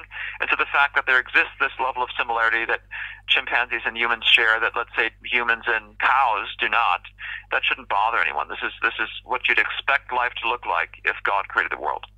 What do you think about the assumed chromosome 2 fusion? Is this evidence that man is related to apes? But again, that has been disproven decades ago. That is so old, I'm surprised that anybody would even mention it. But the fact of the matter is that we are not genetically related to apes at all. Now, think about it for just a second. Let's run some numbers. Evolutionists would like you to think that as things got bigger, better, faster, smarter, we were adding DNA, accumulating it to get to the bigger, better, faster, smarter, correct? The more complex, more intelligent. Is that right? And yet, there are creatures that have far more genetic information. Apes have 11.5% more DNA than we do, but they certainly are not better than us. And the idea that is so commonly thrown around, oh, I heard it on TV yesterday. This newsman who didn't have a clue what he was talking about said, well, we're only 1 or 2% DNA different from apes. First of all, it was never true. Never true. It's a lie. Flat out lie. It was invented about 1998, 1999 with no evidence to support it whatsoever. However, what happened? As we started to understand the human genetic genome, we started to find out that it has vastly different characteristics to that of apes. So, around the year 2000, instead of being 96, 97, 98, 99% the same as, say, chimpanzees, even the evolutionists, without any evidence beyond the fact that they could start telling that there were differences, only published it was 95.2. But what happened was, as they went on to 2005 and on to 2013, and I want to bring you up to date, the more we knew about the genetics of the human, and we knew the entire genome alphabet in 2003, but we didn't know the ape genome, every character, in 2003. So they were comparing incomplete information with complete information. And they were using the human DNA as a template to put the ape DNA in the order they wanted it to make it look like it came from us. But of course, that's not true. The DNA actually is on different chromosomes and so forth. And the concept apes have an extra set of chromosomes we don't have, and that somehow or another they melded together in the X chromosome. Well, what happens? The more we know, the more the numbers changed.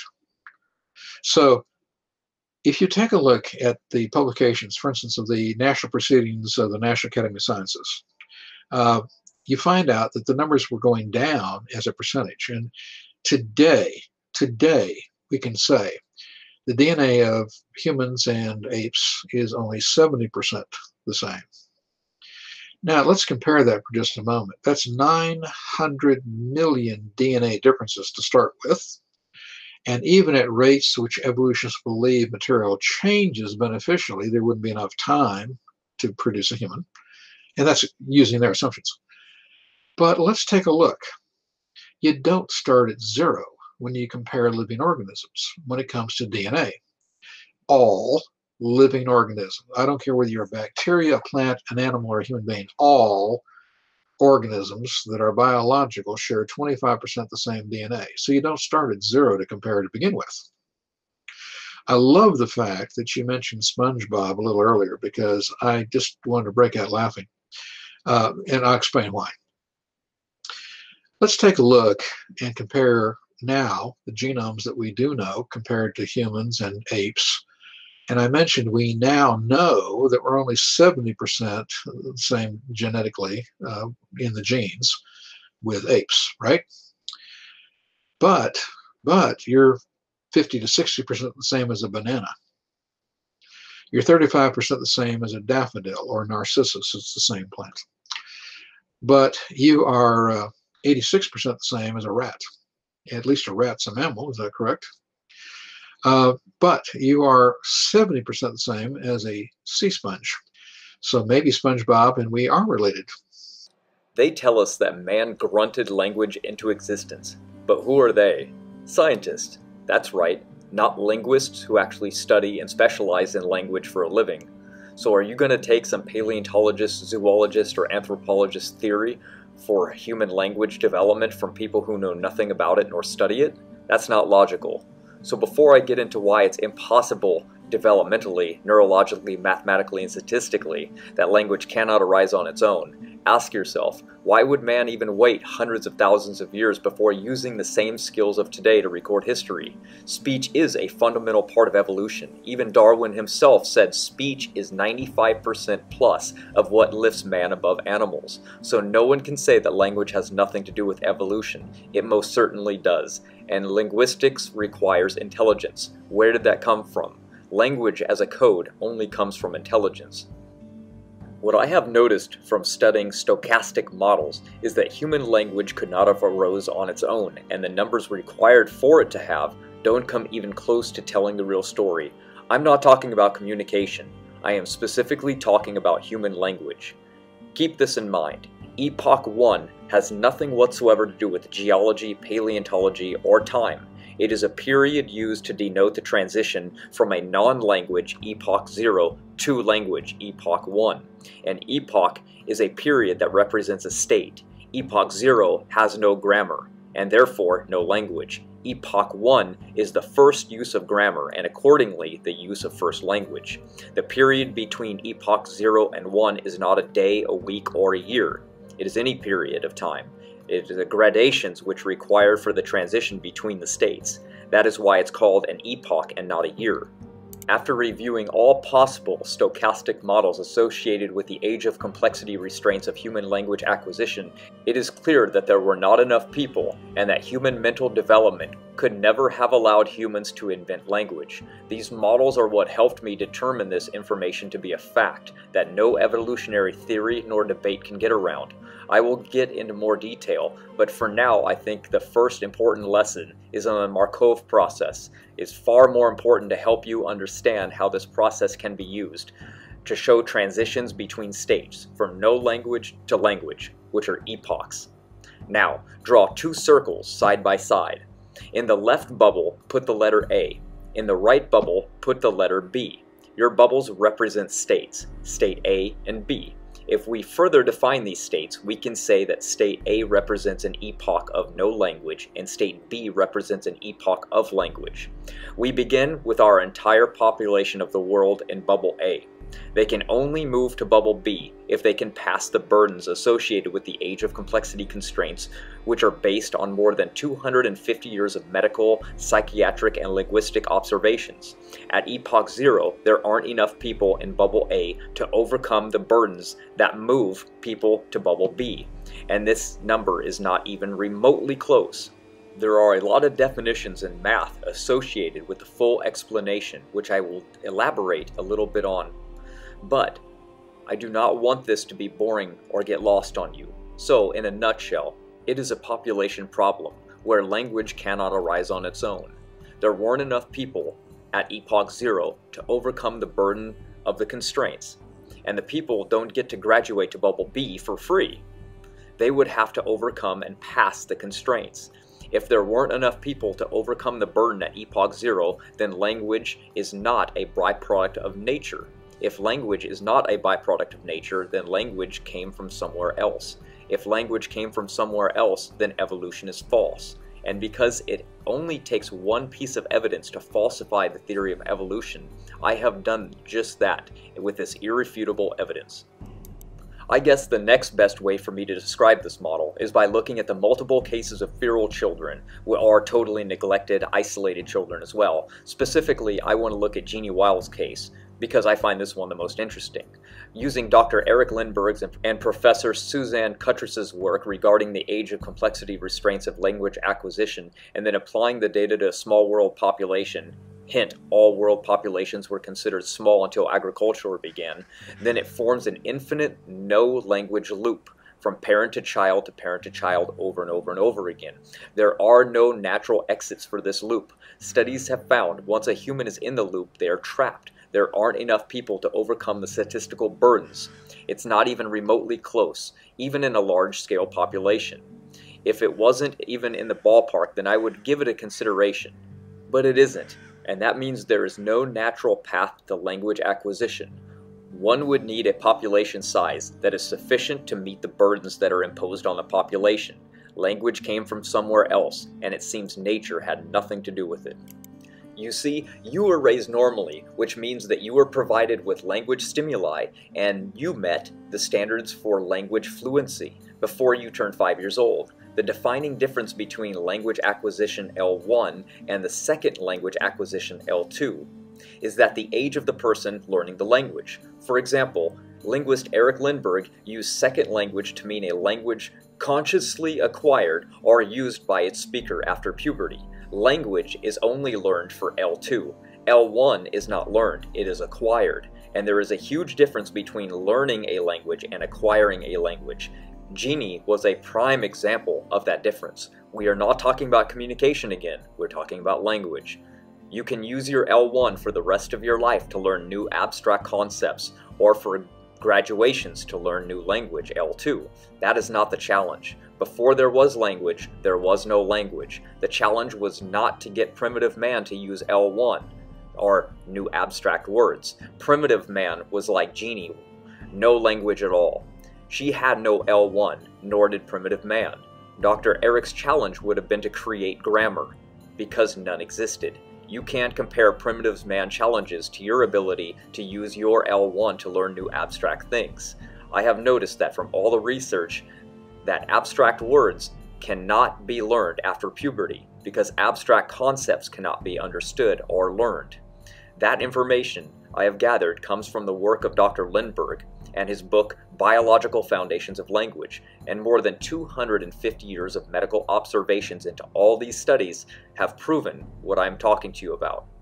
Let's say today you wanted to prove that human language can evolve and that it can form from nothing. What you would have to do is take every human being in the world and put them together. Now take everybody over the age of 13 and remove them. Now you're left with the people that have the ability to learn human language, because anybody after that age cannot grasp and learn the abstract concepts to learn language. So wolves do not have a language. They have primitive communication skills. Fish do not have language. They also have primitive communication skills. No professional linguist would say that wolves or fish have a language. To classify as a language, grammar must be present.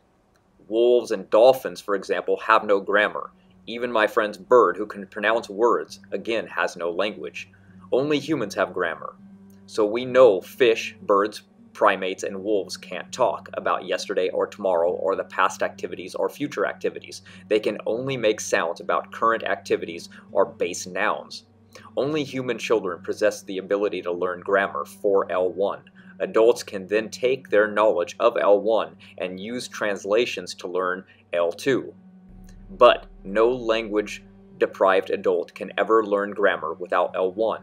If a person has been deprived of language from the age of 13 years of life, then it's over. Another study has found that anatomically speaking, macaques are perfectly well equipped for human-like speech, even compared with a human.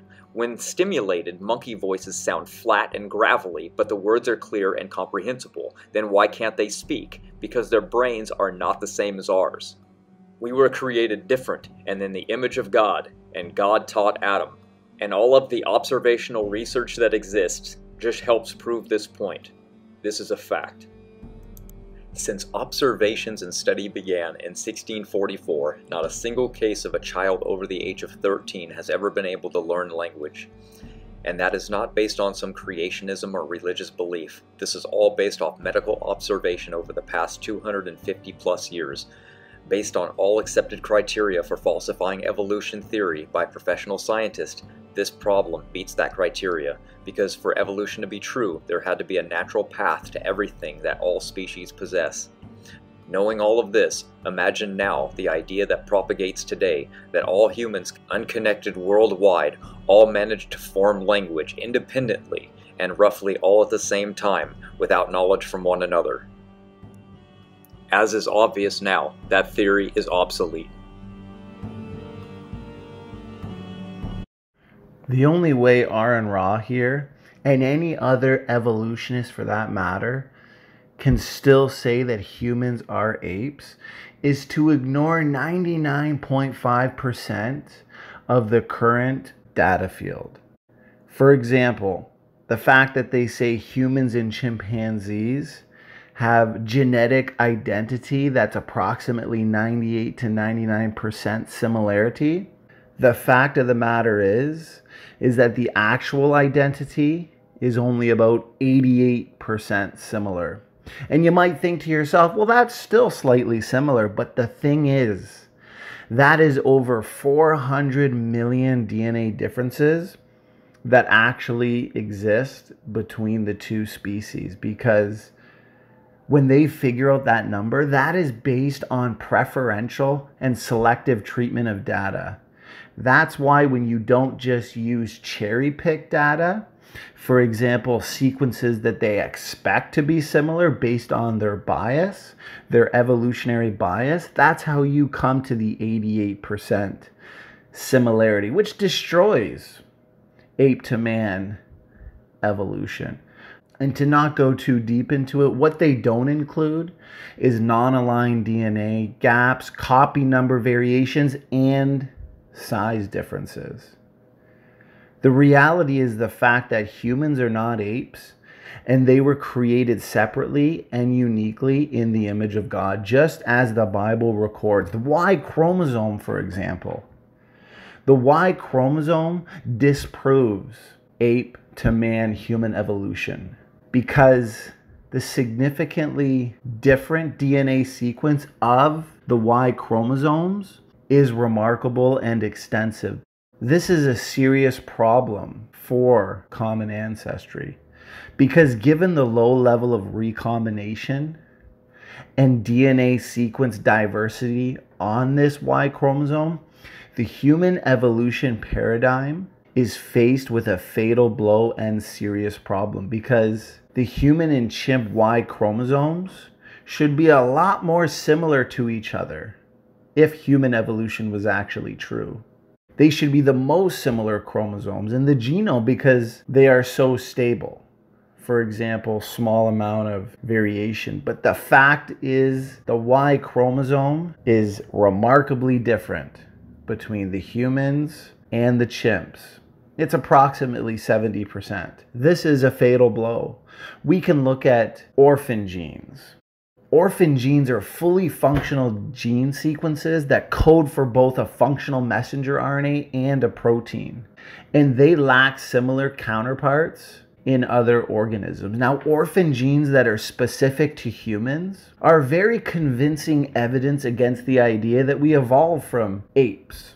Aron Ross says that we're still apes, but as you can see, genetics proves biblical creation and disproves ape to man evolution.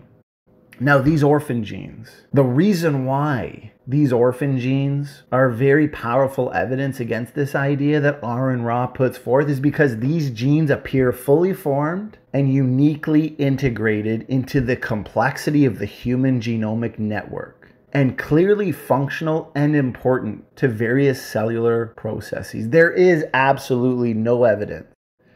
This is just icing on the cake, given everything that has already been talked about. But there's no evidence for common ancestry with apes or any other creatures.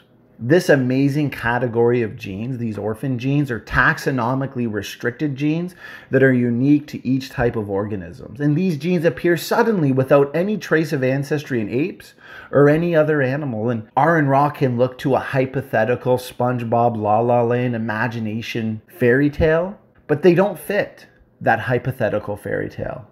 These orphan genes are evidently part of the genomic landscape and is indicative of each created kind. It fits the biblical model of created kinds. This type of category of genes, they're needed for the uniqueness associated with each created kind, as we can read in the book of Genesis. They will also say, given Aron Ra's list of evidence here, showing that, quote unquote, humans are apes, is that humans are genetically closer to apes. He'll look to nested hierarchies, because a human is genetically closer to a chimpanzee than a human is to, say, a dog, or a whale, or a banana plant. That nested hierarchical classification system that we see in life. And they'll say that that irrefutably demonstrates common ancestry. But the fact is, these relative hierarchies are characteristics of design. If you look at molecular evidence, as Aron Ra points to here, he'll say human chromosome 2 arose through a fusion of two ape-like ancestors. But the alleged site where the fusion supposedly theoretically has taken place actually represents a highly organized functional gene, and there is a significant lack of evidence for a cryptic centromere site. Therefore, that purported fusion site, it's actually a functional DNA element in a human gene. Once again, genetics proves that man is created separately from apes and any other animal. They'll also say, we've all heard it, Aron Ra says humans and chimpanzees share genetic mistakes. How do you explain this? Pseudogenes, for example. But pseudogenes are now known, based on further scientific discovery, to be functional DNA elements and not mistakes. The junk DNA era, the junk DNA paradigm has been completely overturned.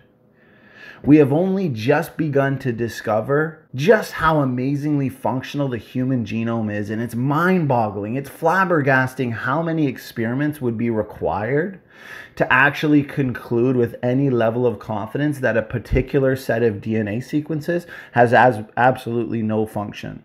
For example, when they look to molecular phylogenetics, molecular data to prove their ape to man ancestry, they'll say gene order along chromosomes has no function. And they conclude that shared gene order demonstrates common ancestry, but the gene order along chromosomes has very important functional roles. Like I said, all this evidence points to biblical creation. And preliminary biochemical evidence for function doesn't just exist for the known functional pseudogenes, but also for at least 80% of all the pseudogenes in humans. And given this known data, it's obvious and evident to anybody with common sense who's not anti-science that the other 20% may still yet to be found to be functional in some human tissue or even under some physiological condition that has not yet been studied thoroughly. For example, many non-coding RNA genes, such as these pseudogenes, are only expressed under certain conditions. Shared endogenous retroviruses, ERVs, that Aron Ra will point to. It's one failure after another. These ERVs play important functional roles as well. They're important DNA elements, not mistakes. They don't prove universal common ancestry. Those pseudogenes, those so-called fossil sequences, they're not pseudo after all. As I've stated many times in debates and discussions with some of the top evolutionary proponents and defenders, these genes are necessary and required to sustain healthy life processes in the cell. Aron Ra's so-called ape-to-man ancestry, the fairy tale that he wants to hope, dream, and imagine is true, is dead. They've looked at beta-globin pseudogene, the supposed broken remnants of an ancient chicken gene. They're now known to be functional DNA elements, all contrary to what evolutionists would have you believe. The gulo pseudogene, for example, the evolutionists use a very small amount of highly selective data. It's all preferential and selective treatment of data, and it only represents a very minute piece of the entire gulo gene regions, and patterns of the gulo gene atrophy in the various types of animals in which they occur, taxonomically restricted in their genomic signatures and lack evidence of common ancestry. The data is actually significantly consistent with the notion that they are independent events. It's based on cherry-picked data. And if it occurred millions of years ago, this gulo pseudogene, the exons would be much more degraded. The gulo pseudogene that Aron Ra would look to is obvious and very strong evidence for genetic discontinuity between humans and apes, not the inheritance of shared mistakes. This is all consistent with genetic entropy and systematic discontinuity, not ape-to-man evolution that he'll have you believe. At the end of the day, we are devolving and not evolving. Mutations are not construction. They're not the creator. We are accumulating mutations per generation. Humans, for example, 100 new mutations per person per generation, and these near neutral, low impact deleterious mutations, they're unselectable. They build up in the genome. We are degrading. These so-called human ape ancestors that they can look to, it's all evidence of a biblical creation model. For example, the hobbits that they look to, the early human population, what we now know is that they were inbred and apparently suffered from a special type of genetic degeneration called reductive evolution, which results in reduced body size, reduced brain volume, and various pathologies. These bones found in the dirt that they'll look to, it's more consistent with a biblical creation model of post-flood, post-Babel isolation, inbred effects, for example. Even the early human population referred to as the Neanderthal, there's a paper that describes them as highly inbred, had a very high genetic load. This severe genetic degeneration, probably post-Babel and due to inbreeding and isolation, contributed to the disappearance of this human population. Homo erectus, for example, seems to have suffered from reductive evolution. They were inbred. The genetic degeneration of erectus was less advanced, of course, which indicates the more moderate reductions in body size, brain size, and other pathologies. But many paleoanthropologists would fold both Hobbit and Naledi, for example, into the more diverse erectus category. This is all we see. Genetic degeneration, the fact that we're going down since the fall. There's no evidence for ape-to-man ancestry. It's about time these evolutionists quit denying the science. Okay, I would like to ask Kyle or one of the moderators to kind of keep time here, because Aron keeps over-talking me and monopolizing the conversation. This is supposed to be a discussion. I would like equal time. Okay. Fair enough. Okay. He's asked you a question. We're going to give you ample time to respond to his question with a direct answer for a direct question. I have up on screen the definition from Random House Webster's College Dictionary, year 2000, page 1116. Religion, a set of beliefs concerning the cause, nature, and purpose of the universe. That is what fits your religion of evolutionism. Except that to it the doesn't. T. It does. It's exactly No, it doesn't, because evolution has nothing to do with the cause of the universe. Nephi says he wants to have a debate with me, but what he really wants to do is just get in a video hangout where he can, I don't know, yell over me or something. Yell over you? What? That is basically what you did to me on every single comment or question. Look. Even argues that our knowledge of molecular processes is not good enough to ever determine or rule out independent origins. So it's telling us that things apply. Density of hair that they have to protecting them from all elements. They don't get sunburned. Hold on. Let me know what you think.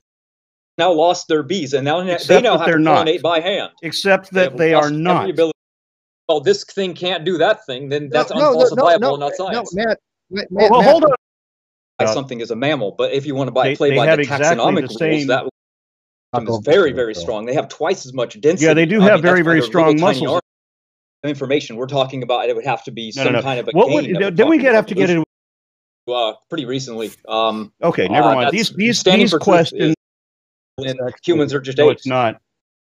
Have outdoor allergies. They never fail, and they have far better hearing. They have far better color vision. They do have those everything. things. Things all the time. This is genetic breakdown. This is degradation, genomic Can you deterioration. explain? We're not powerful jaw. Look at their immunity. They're immune to Yeah, they're all identical. Other species as well. But when these genes mutate, But because that they have the same, allows. if evolution was true, they wouldn't have function because they evolved. They are human beings so far long ago. You can get evolution at a certain stage. That's all. We believe in macroevolution. It just finishes when things. No, hang on. They're just saying Even when they know it's wrong. Even they say they don't know, and there's too much noise at the end of these branches. 0% of what? Clear definition of what a species is. Now you can't blather. Okay, on so about stop. His videos constantly says I know Kent Hovind lies again. The longer they spend their time in the ocean, the less they need a shell. Turtle? Well, the turtle. It's still a turtle. How many species of turtle? Do you have any idea how many species? Not there, and to find results. Whoa.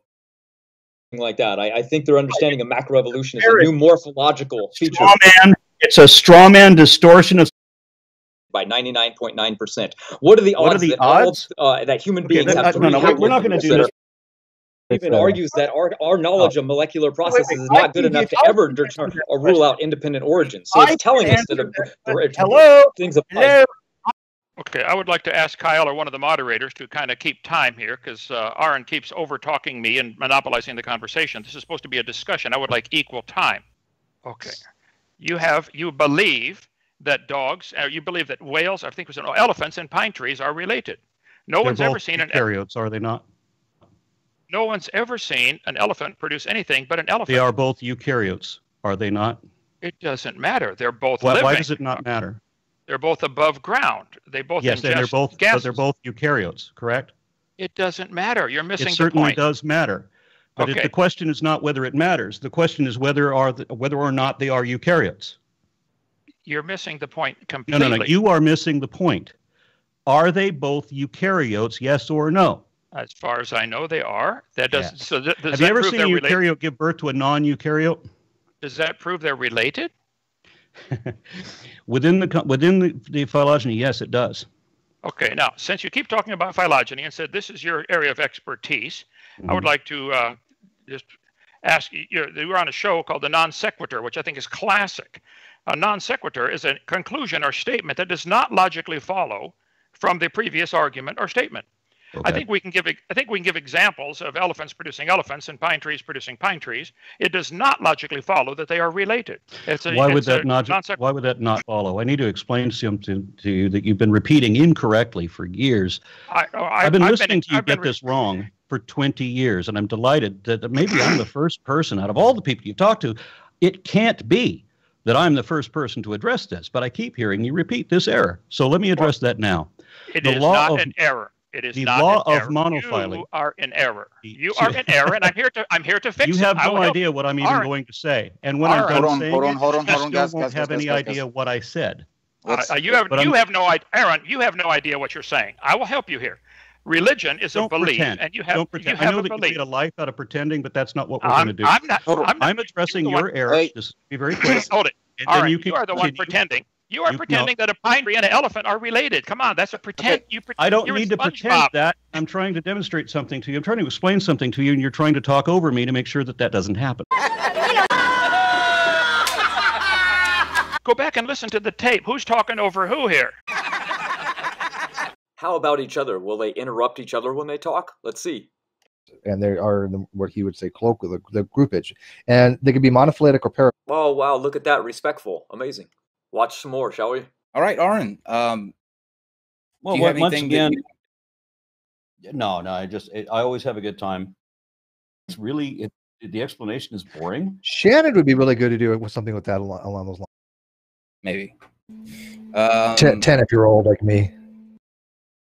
Be awesome. And then of course, and guys, after that, Weekend after that, I'll be back in. So will you admit? Matt, listen very carefully. That would be pre-Cambrian. Okay, and I'm gonna send this to And David. those are unknown, so that we can see this on the screen. And monkey drunk. I feel like this is gonna replace the Sphinx guy. Bat thing. Creationism. Go ahead. I'm Aron, sorry. Can you answer that about the bat? Apply to the same clade. Yes. The colloquial word ape conforms to the taxonomic superfamily Hominoidea, which means ape. And we're Hominoidea.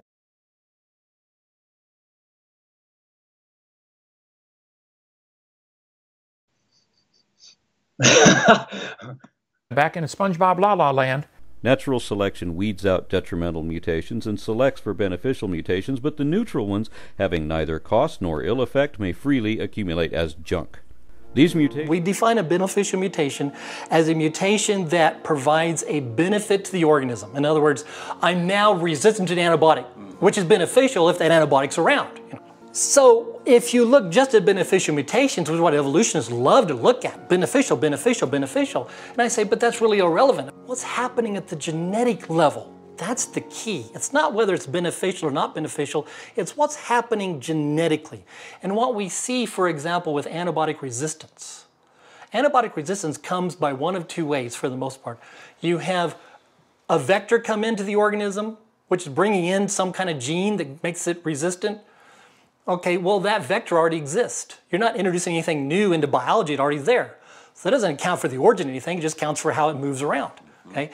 The key thing then becomes mutations. That's why evolution is mutation and natural selection. Because if you do change the sequence, that has the potential to give you a whole new genetic component, a whole new genetic activity. But when we look at mutations that cause antibiotic resistance in bacteria, what they are is mutations that eliminate transport proteins, eliminate enzyme activities, eliminate functionality of certain proteins, eliminate, reduce, cut down, eliminate. See, is there a trend here? Okay. With lactose utilization in a human. The reason I can drink milk is because the normal regulatory system that shuts down the gene that makes the enzyme so you can digest lactose, when you move through puberty, that gene gets shut down. If you have the mutation, that blocks the shutting down.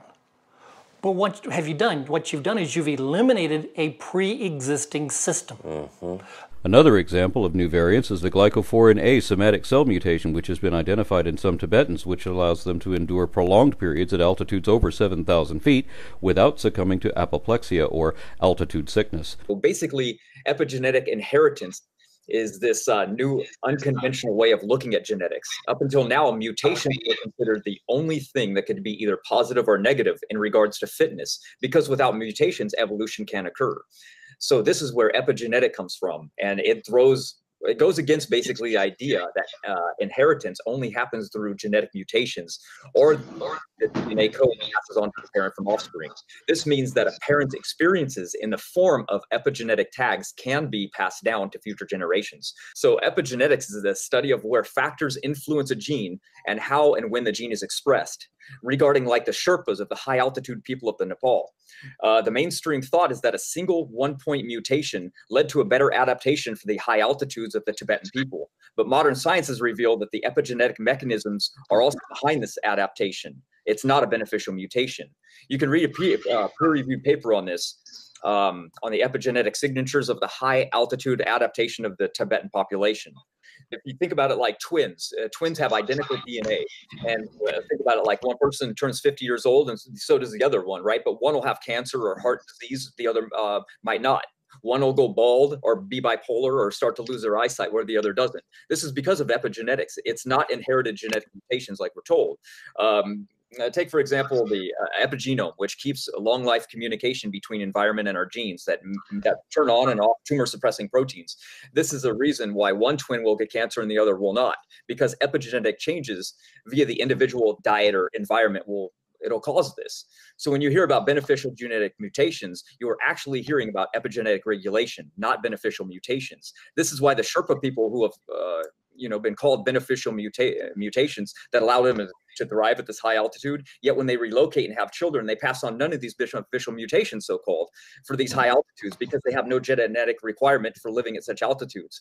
So again, it was never a beneficial mutation. It was already present in the gene that got switched on. Evidence shown that it's nurture over nature. So to make matters worse for evolutionary theory, epigenetic modifications themselves are actually often resulted in DNA errors. And this leads to gradual but inevitable DNA degradation as well. So epigenetic adaptation will never result in any kind of evolution because epigenetic mechanisms only regulate pre-existing biological information.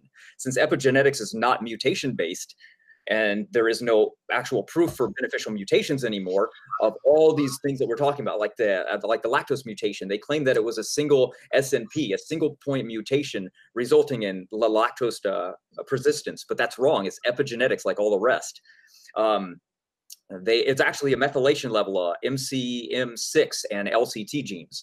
So as far, the more they look into the epigenetics, the more that they find that it's that relation and it's not a mutation at all.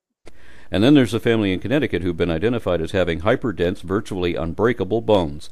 Fail again. This has nothing to do with beneficial mutations. This is just epigenetic regulation. BCR5 Delta 32 mutation. About 10% of whites of European origin now carry it, but the incidence is only 2% in Central Asia, and it is completely absent among East Asians, Africans, and tribal Americans.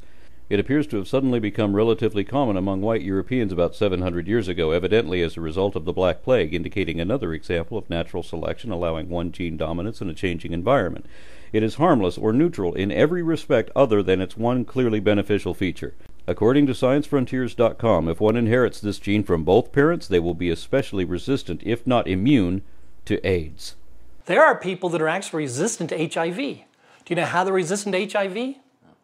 They are missing the key protein the HIV virus binds to. And if the virus can't bind, it can't infect.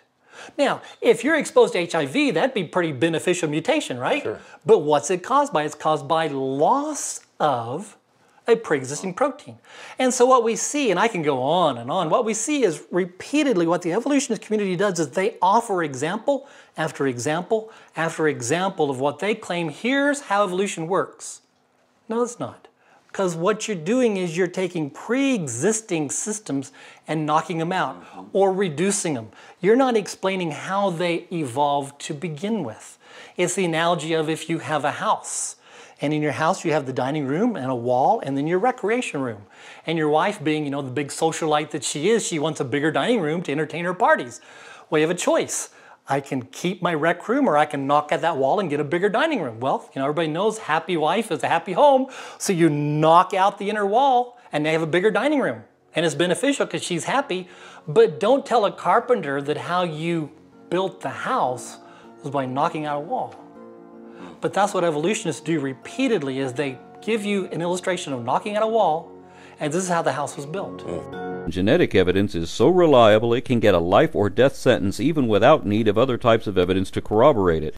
So the unique fingerprints of mutation in molecular phylogeny are not only profound evidence of evolution, they amount to legal proof of it.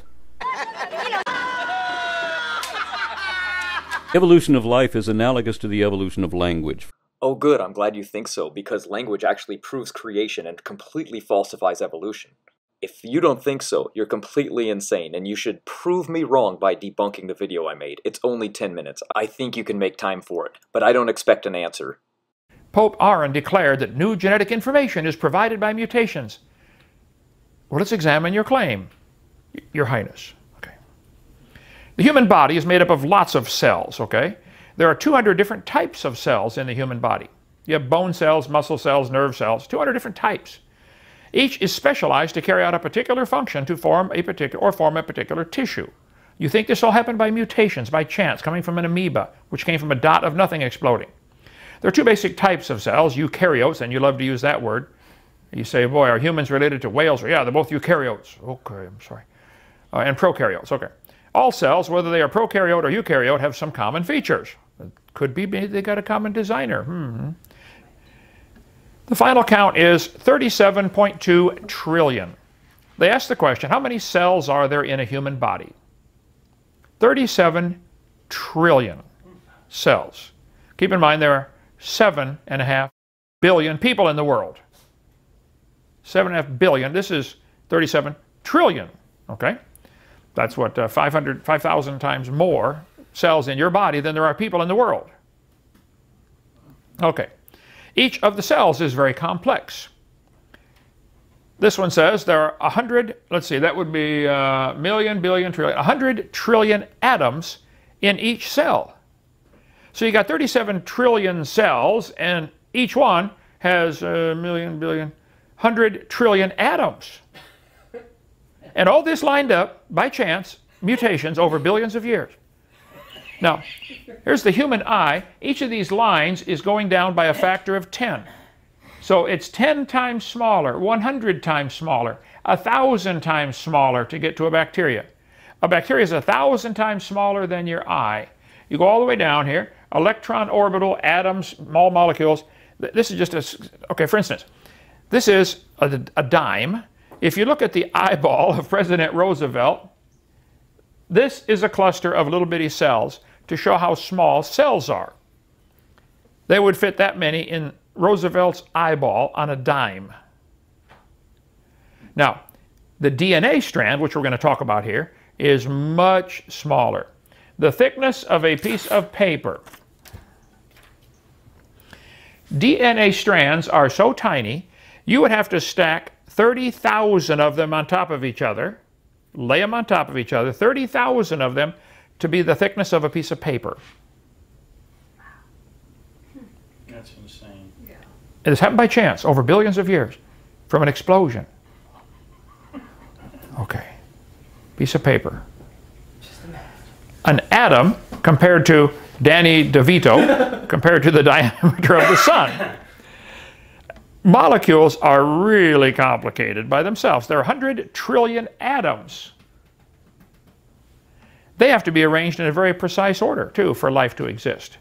Now, these 100 trillion atoms have to be in a real amazing order to let life exist. The DNA molecule, deoxyribonucleic acid, is unbelievably complex. If you took a ladder, a long ladder, and started twisting it and twisting it and twisting it, the ladder gets twisted and twisted, and then it overlaps itself and lays around itself like this, and then it all makes it into a chromosome. Each of these little tiny cells in your body has 46 of those chromosomes. We're talking real tiny, okay? And this will happen by chance, Mr. Nelson. You really believe that? I want to retract that statement.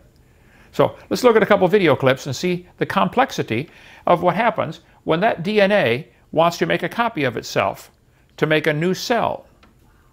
Watch this. These are tiny molecular machines, and they are doing this inside your body right now. To understand why, we have to zoom out. Every day in an adult human body, 50 to 70 billion of your cells die. Either they're stressed or damaged or just old. But this is normal. In fact, it's called programmed cell death. But to make up for all these lost cells, right now, billions of your cells are dividing, essentially creating new cells. And that process of cell division, also called mitosis, well, it requires an army of tiny molecular machines. So let's take a closer look. DNA is a good place to start, the double helix molecule we always talk about.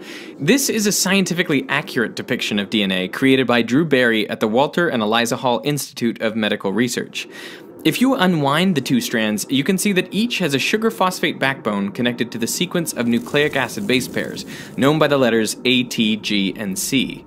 Now the strands run in opposite directions, which is important when you go to copy DNA. Copying DNA is one of the first steps in cell division. Here, the two strands of DNA are being unwound and separated by the tiny blue molecular machine called helicase. Helicase literally spins as fast as a jet engine. The strand of DNA on the right has its complementary strand assembled continuously, but the other strand is more complicated because it runs in the opposite direction. So it must be looped out with its complementary strand assembled in reverse, section by section. At the end of this process, you have two identical DNA molecules, each one a few centimeters long, but just a couple nanometers wide. So to prevent the DNA from becoming a tangled mess, it is wrapped around proteins called histones, forming a nucleosome. These nucleosomes are bundled together into a fiber known as chromatin, which is further looped and coiled to form a chromosome, one of the largest molecular structures in your body.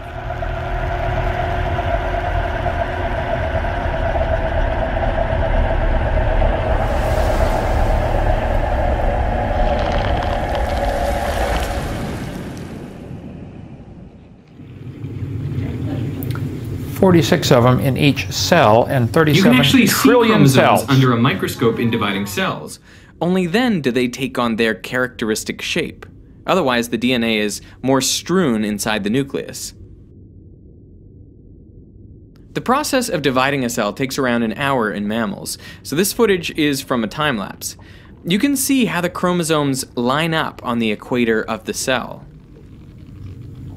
How do they know to do that? Now, when everything is right, they are pulled apart into the two new daughter cells, each one containing an identical copy of DNA. Now, as simple as this looks, the process is incredibly complicated and requires even more fascinating molecular machines to accomplish it. So let's look at a single chromosome. One chromosome consists of two sausage-shaped chromatids, containing the identical copies of DNA made earlier. Each chromatid is attached to microtubule fibers, which guide and help align them in the correct position. The microtubules are connected to the chromatid at the kinetochore, here colored red. The kinetochore consists of hundreds of different proteins working together to achieve multiple objectives. In fact, it's one of the most sophisticated molecular mechanisms inside your body. The kinetochore is central to the successful separation of the chromatids. It creates a dynamic connection between the chromosome and the microtubules. For a reason no one's yet been able to figure out, the microtubules are constantly being built at one end and deconstructed at the other. While the chromosome is still getting ready, the kinetochore sends out a chemical stop signal to the rest of the cell, shown here by the red molecules, basically saying this chromosome is not yet ready to divide.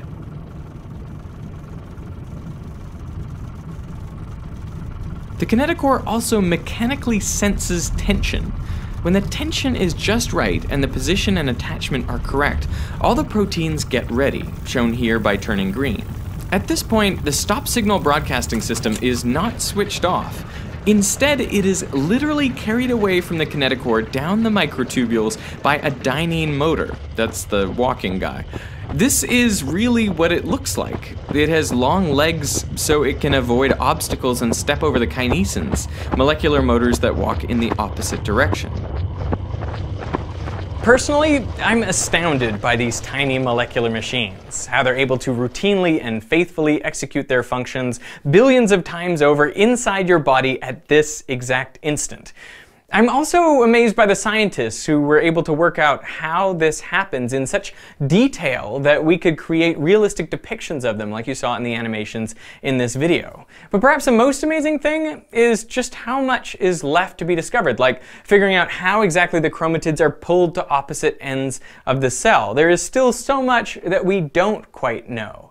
You know, what I find exciting is that in science fiction, for decades, we've been writing about tiny nanobots that will be injected into our bloodstreams that can heal us. But what this suggests, the existence of these tiny molecular machines inside us, it suggests that there isn't a physical limit that would prevent that. And so I think it's pretty likely that in future, we will be able to develop our own tiny molecular machines that will be able to repair our bodies better than they can repair themselves.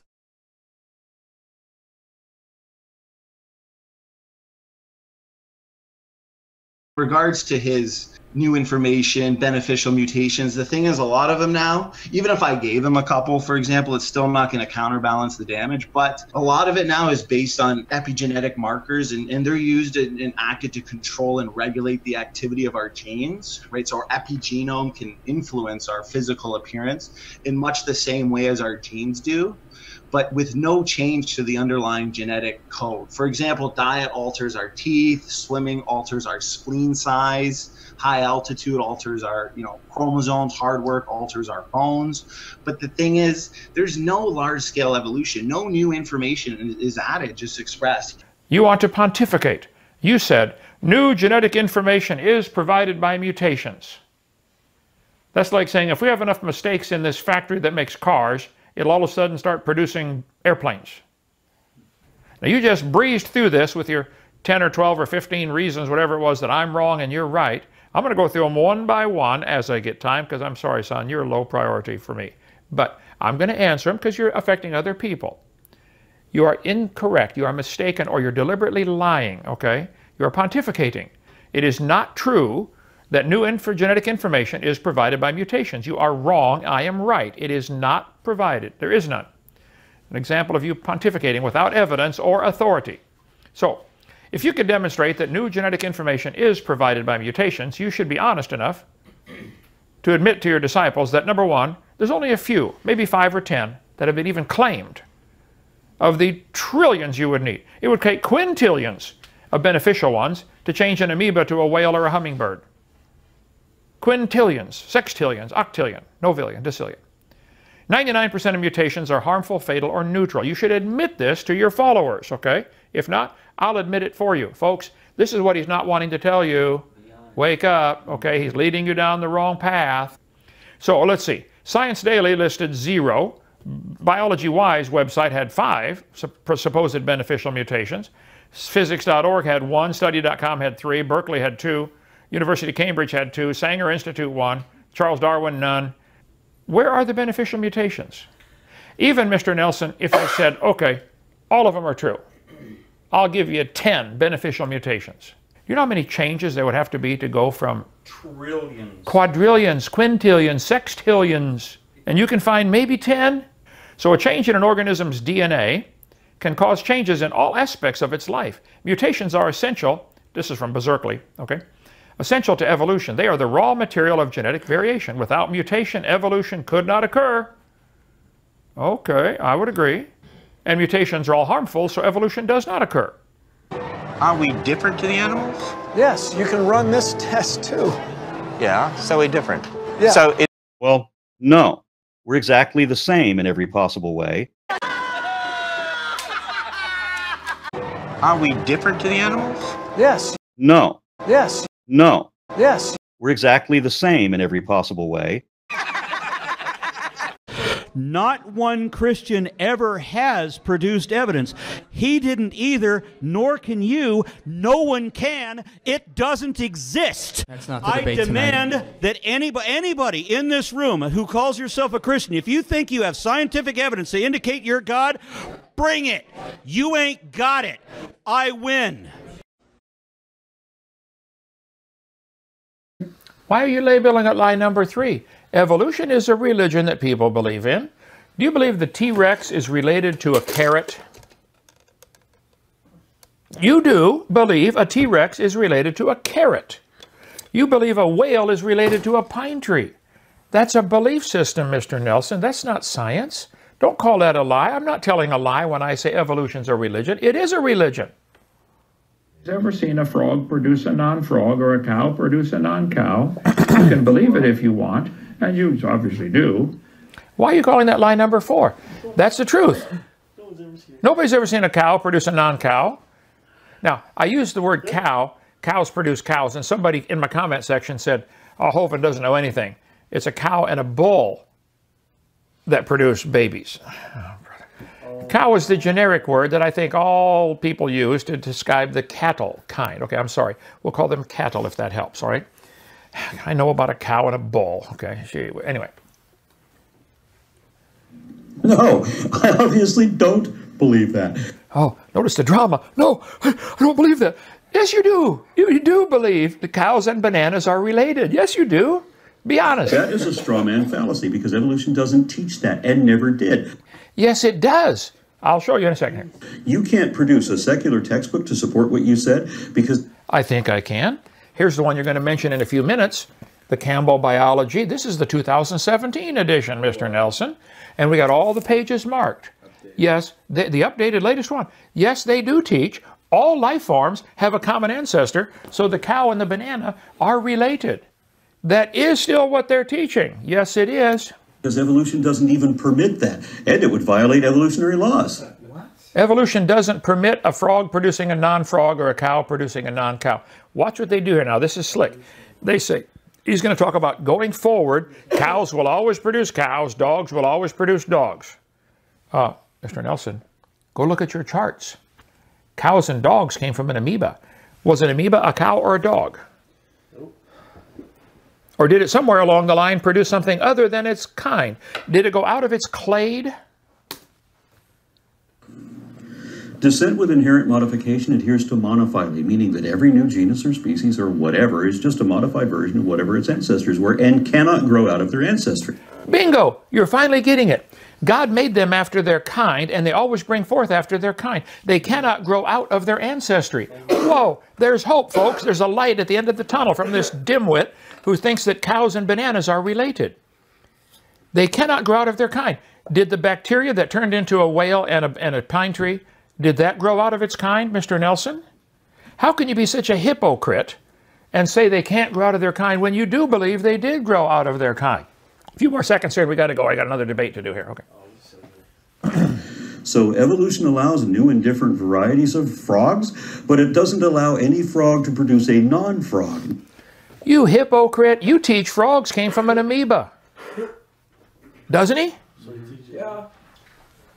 Think about what you're saying, son. Nor for an ape to produce a non-ape, which is why we are still apes. Speak for yourself. Yeah, exactly. Yeah. Maybe he did, okay? I don't think you understand what evolution really teaches. You have just proven that you don't know what evolution really teaches, or even what it is.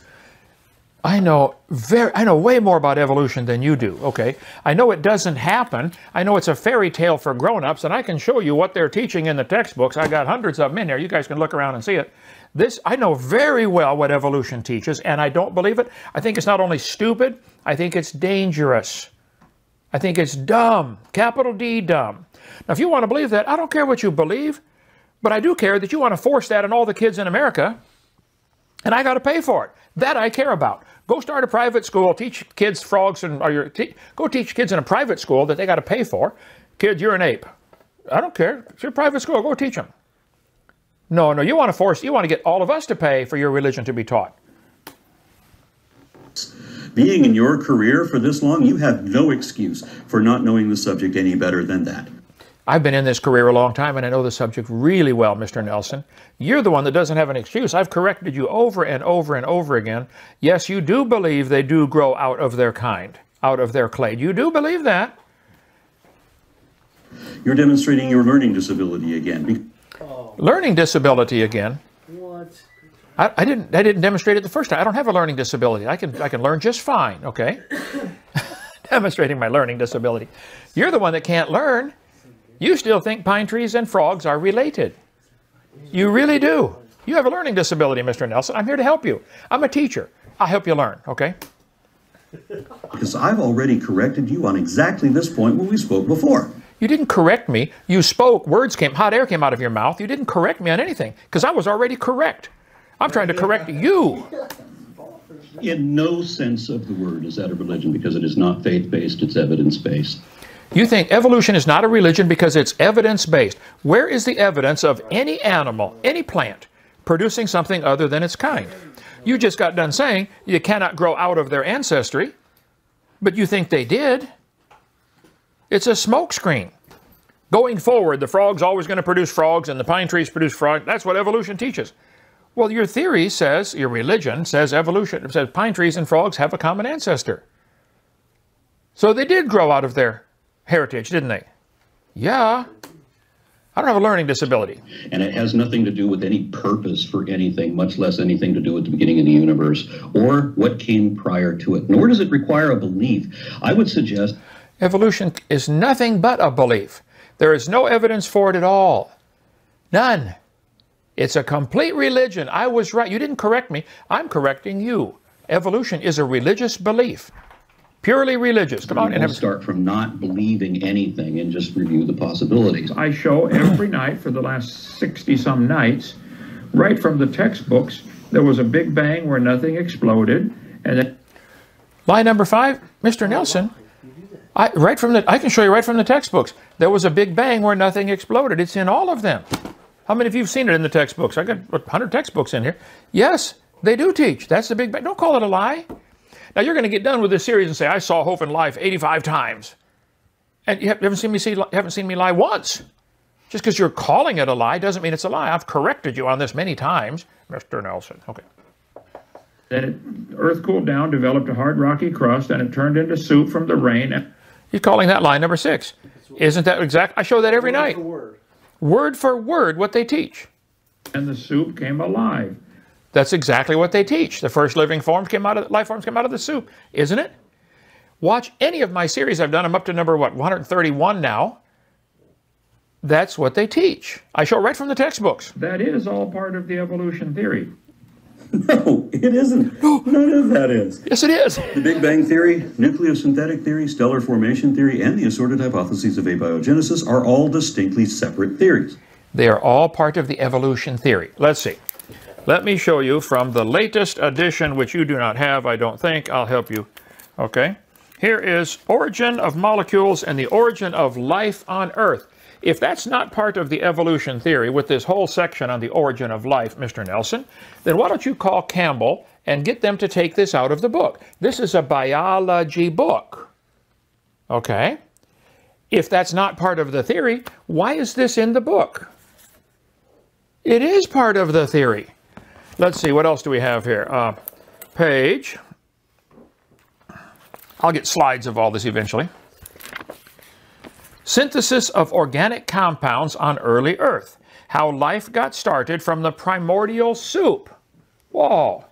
If the primordial soup is not part of the evolution theory, then help me get it out of this book, for heaven's sake. If you have an honest bone in your body, you say that's not part of the theory.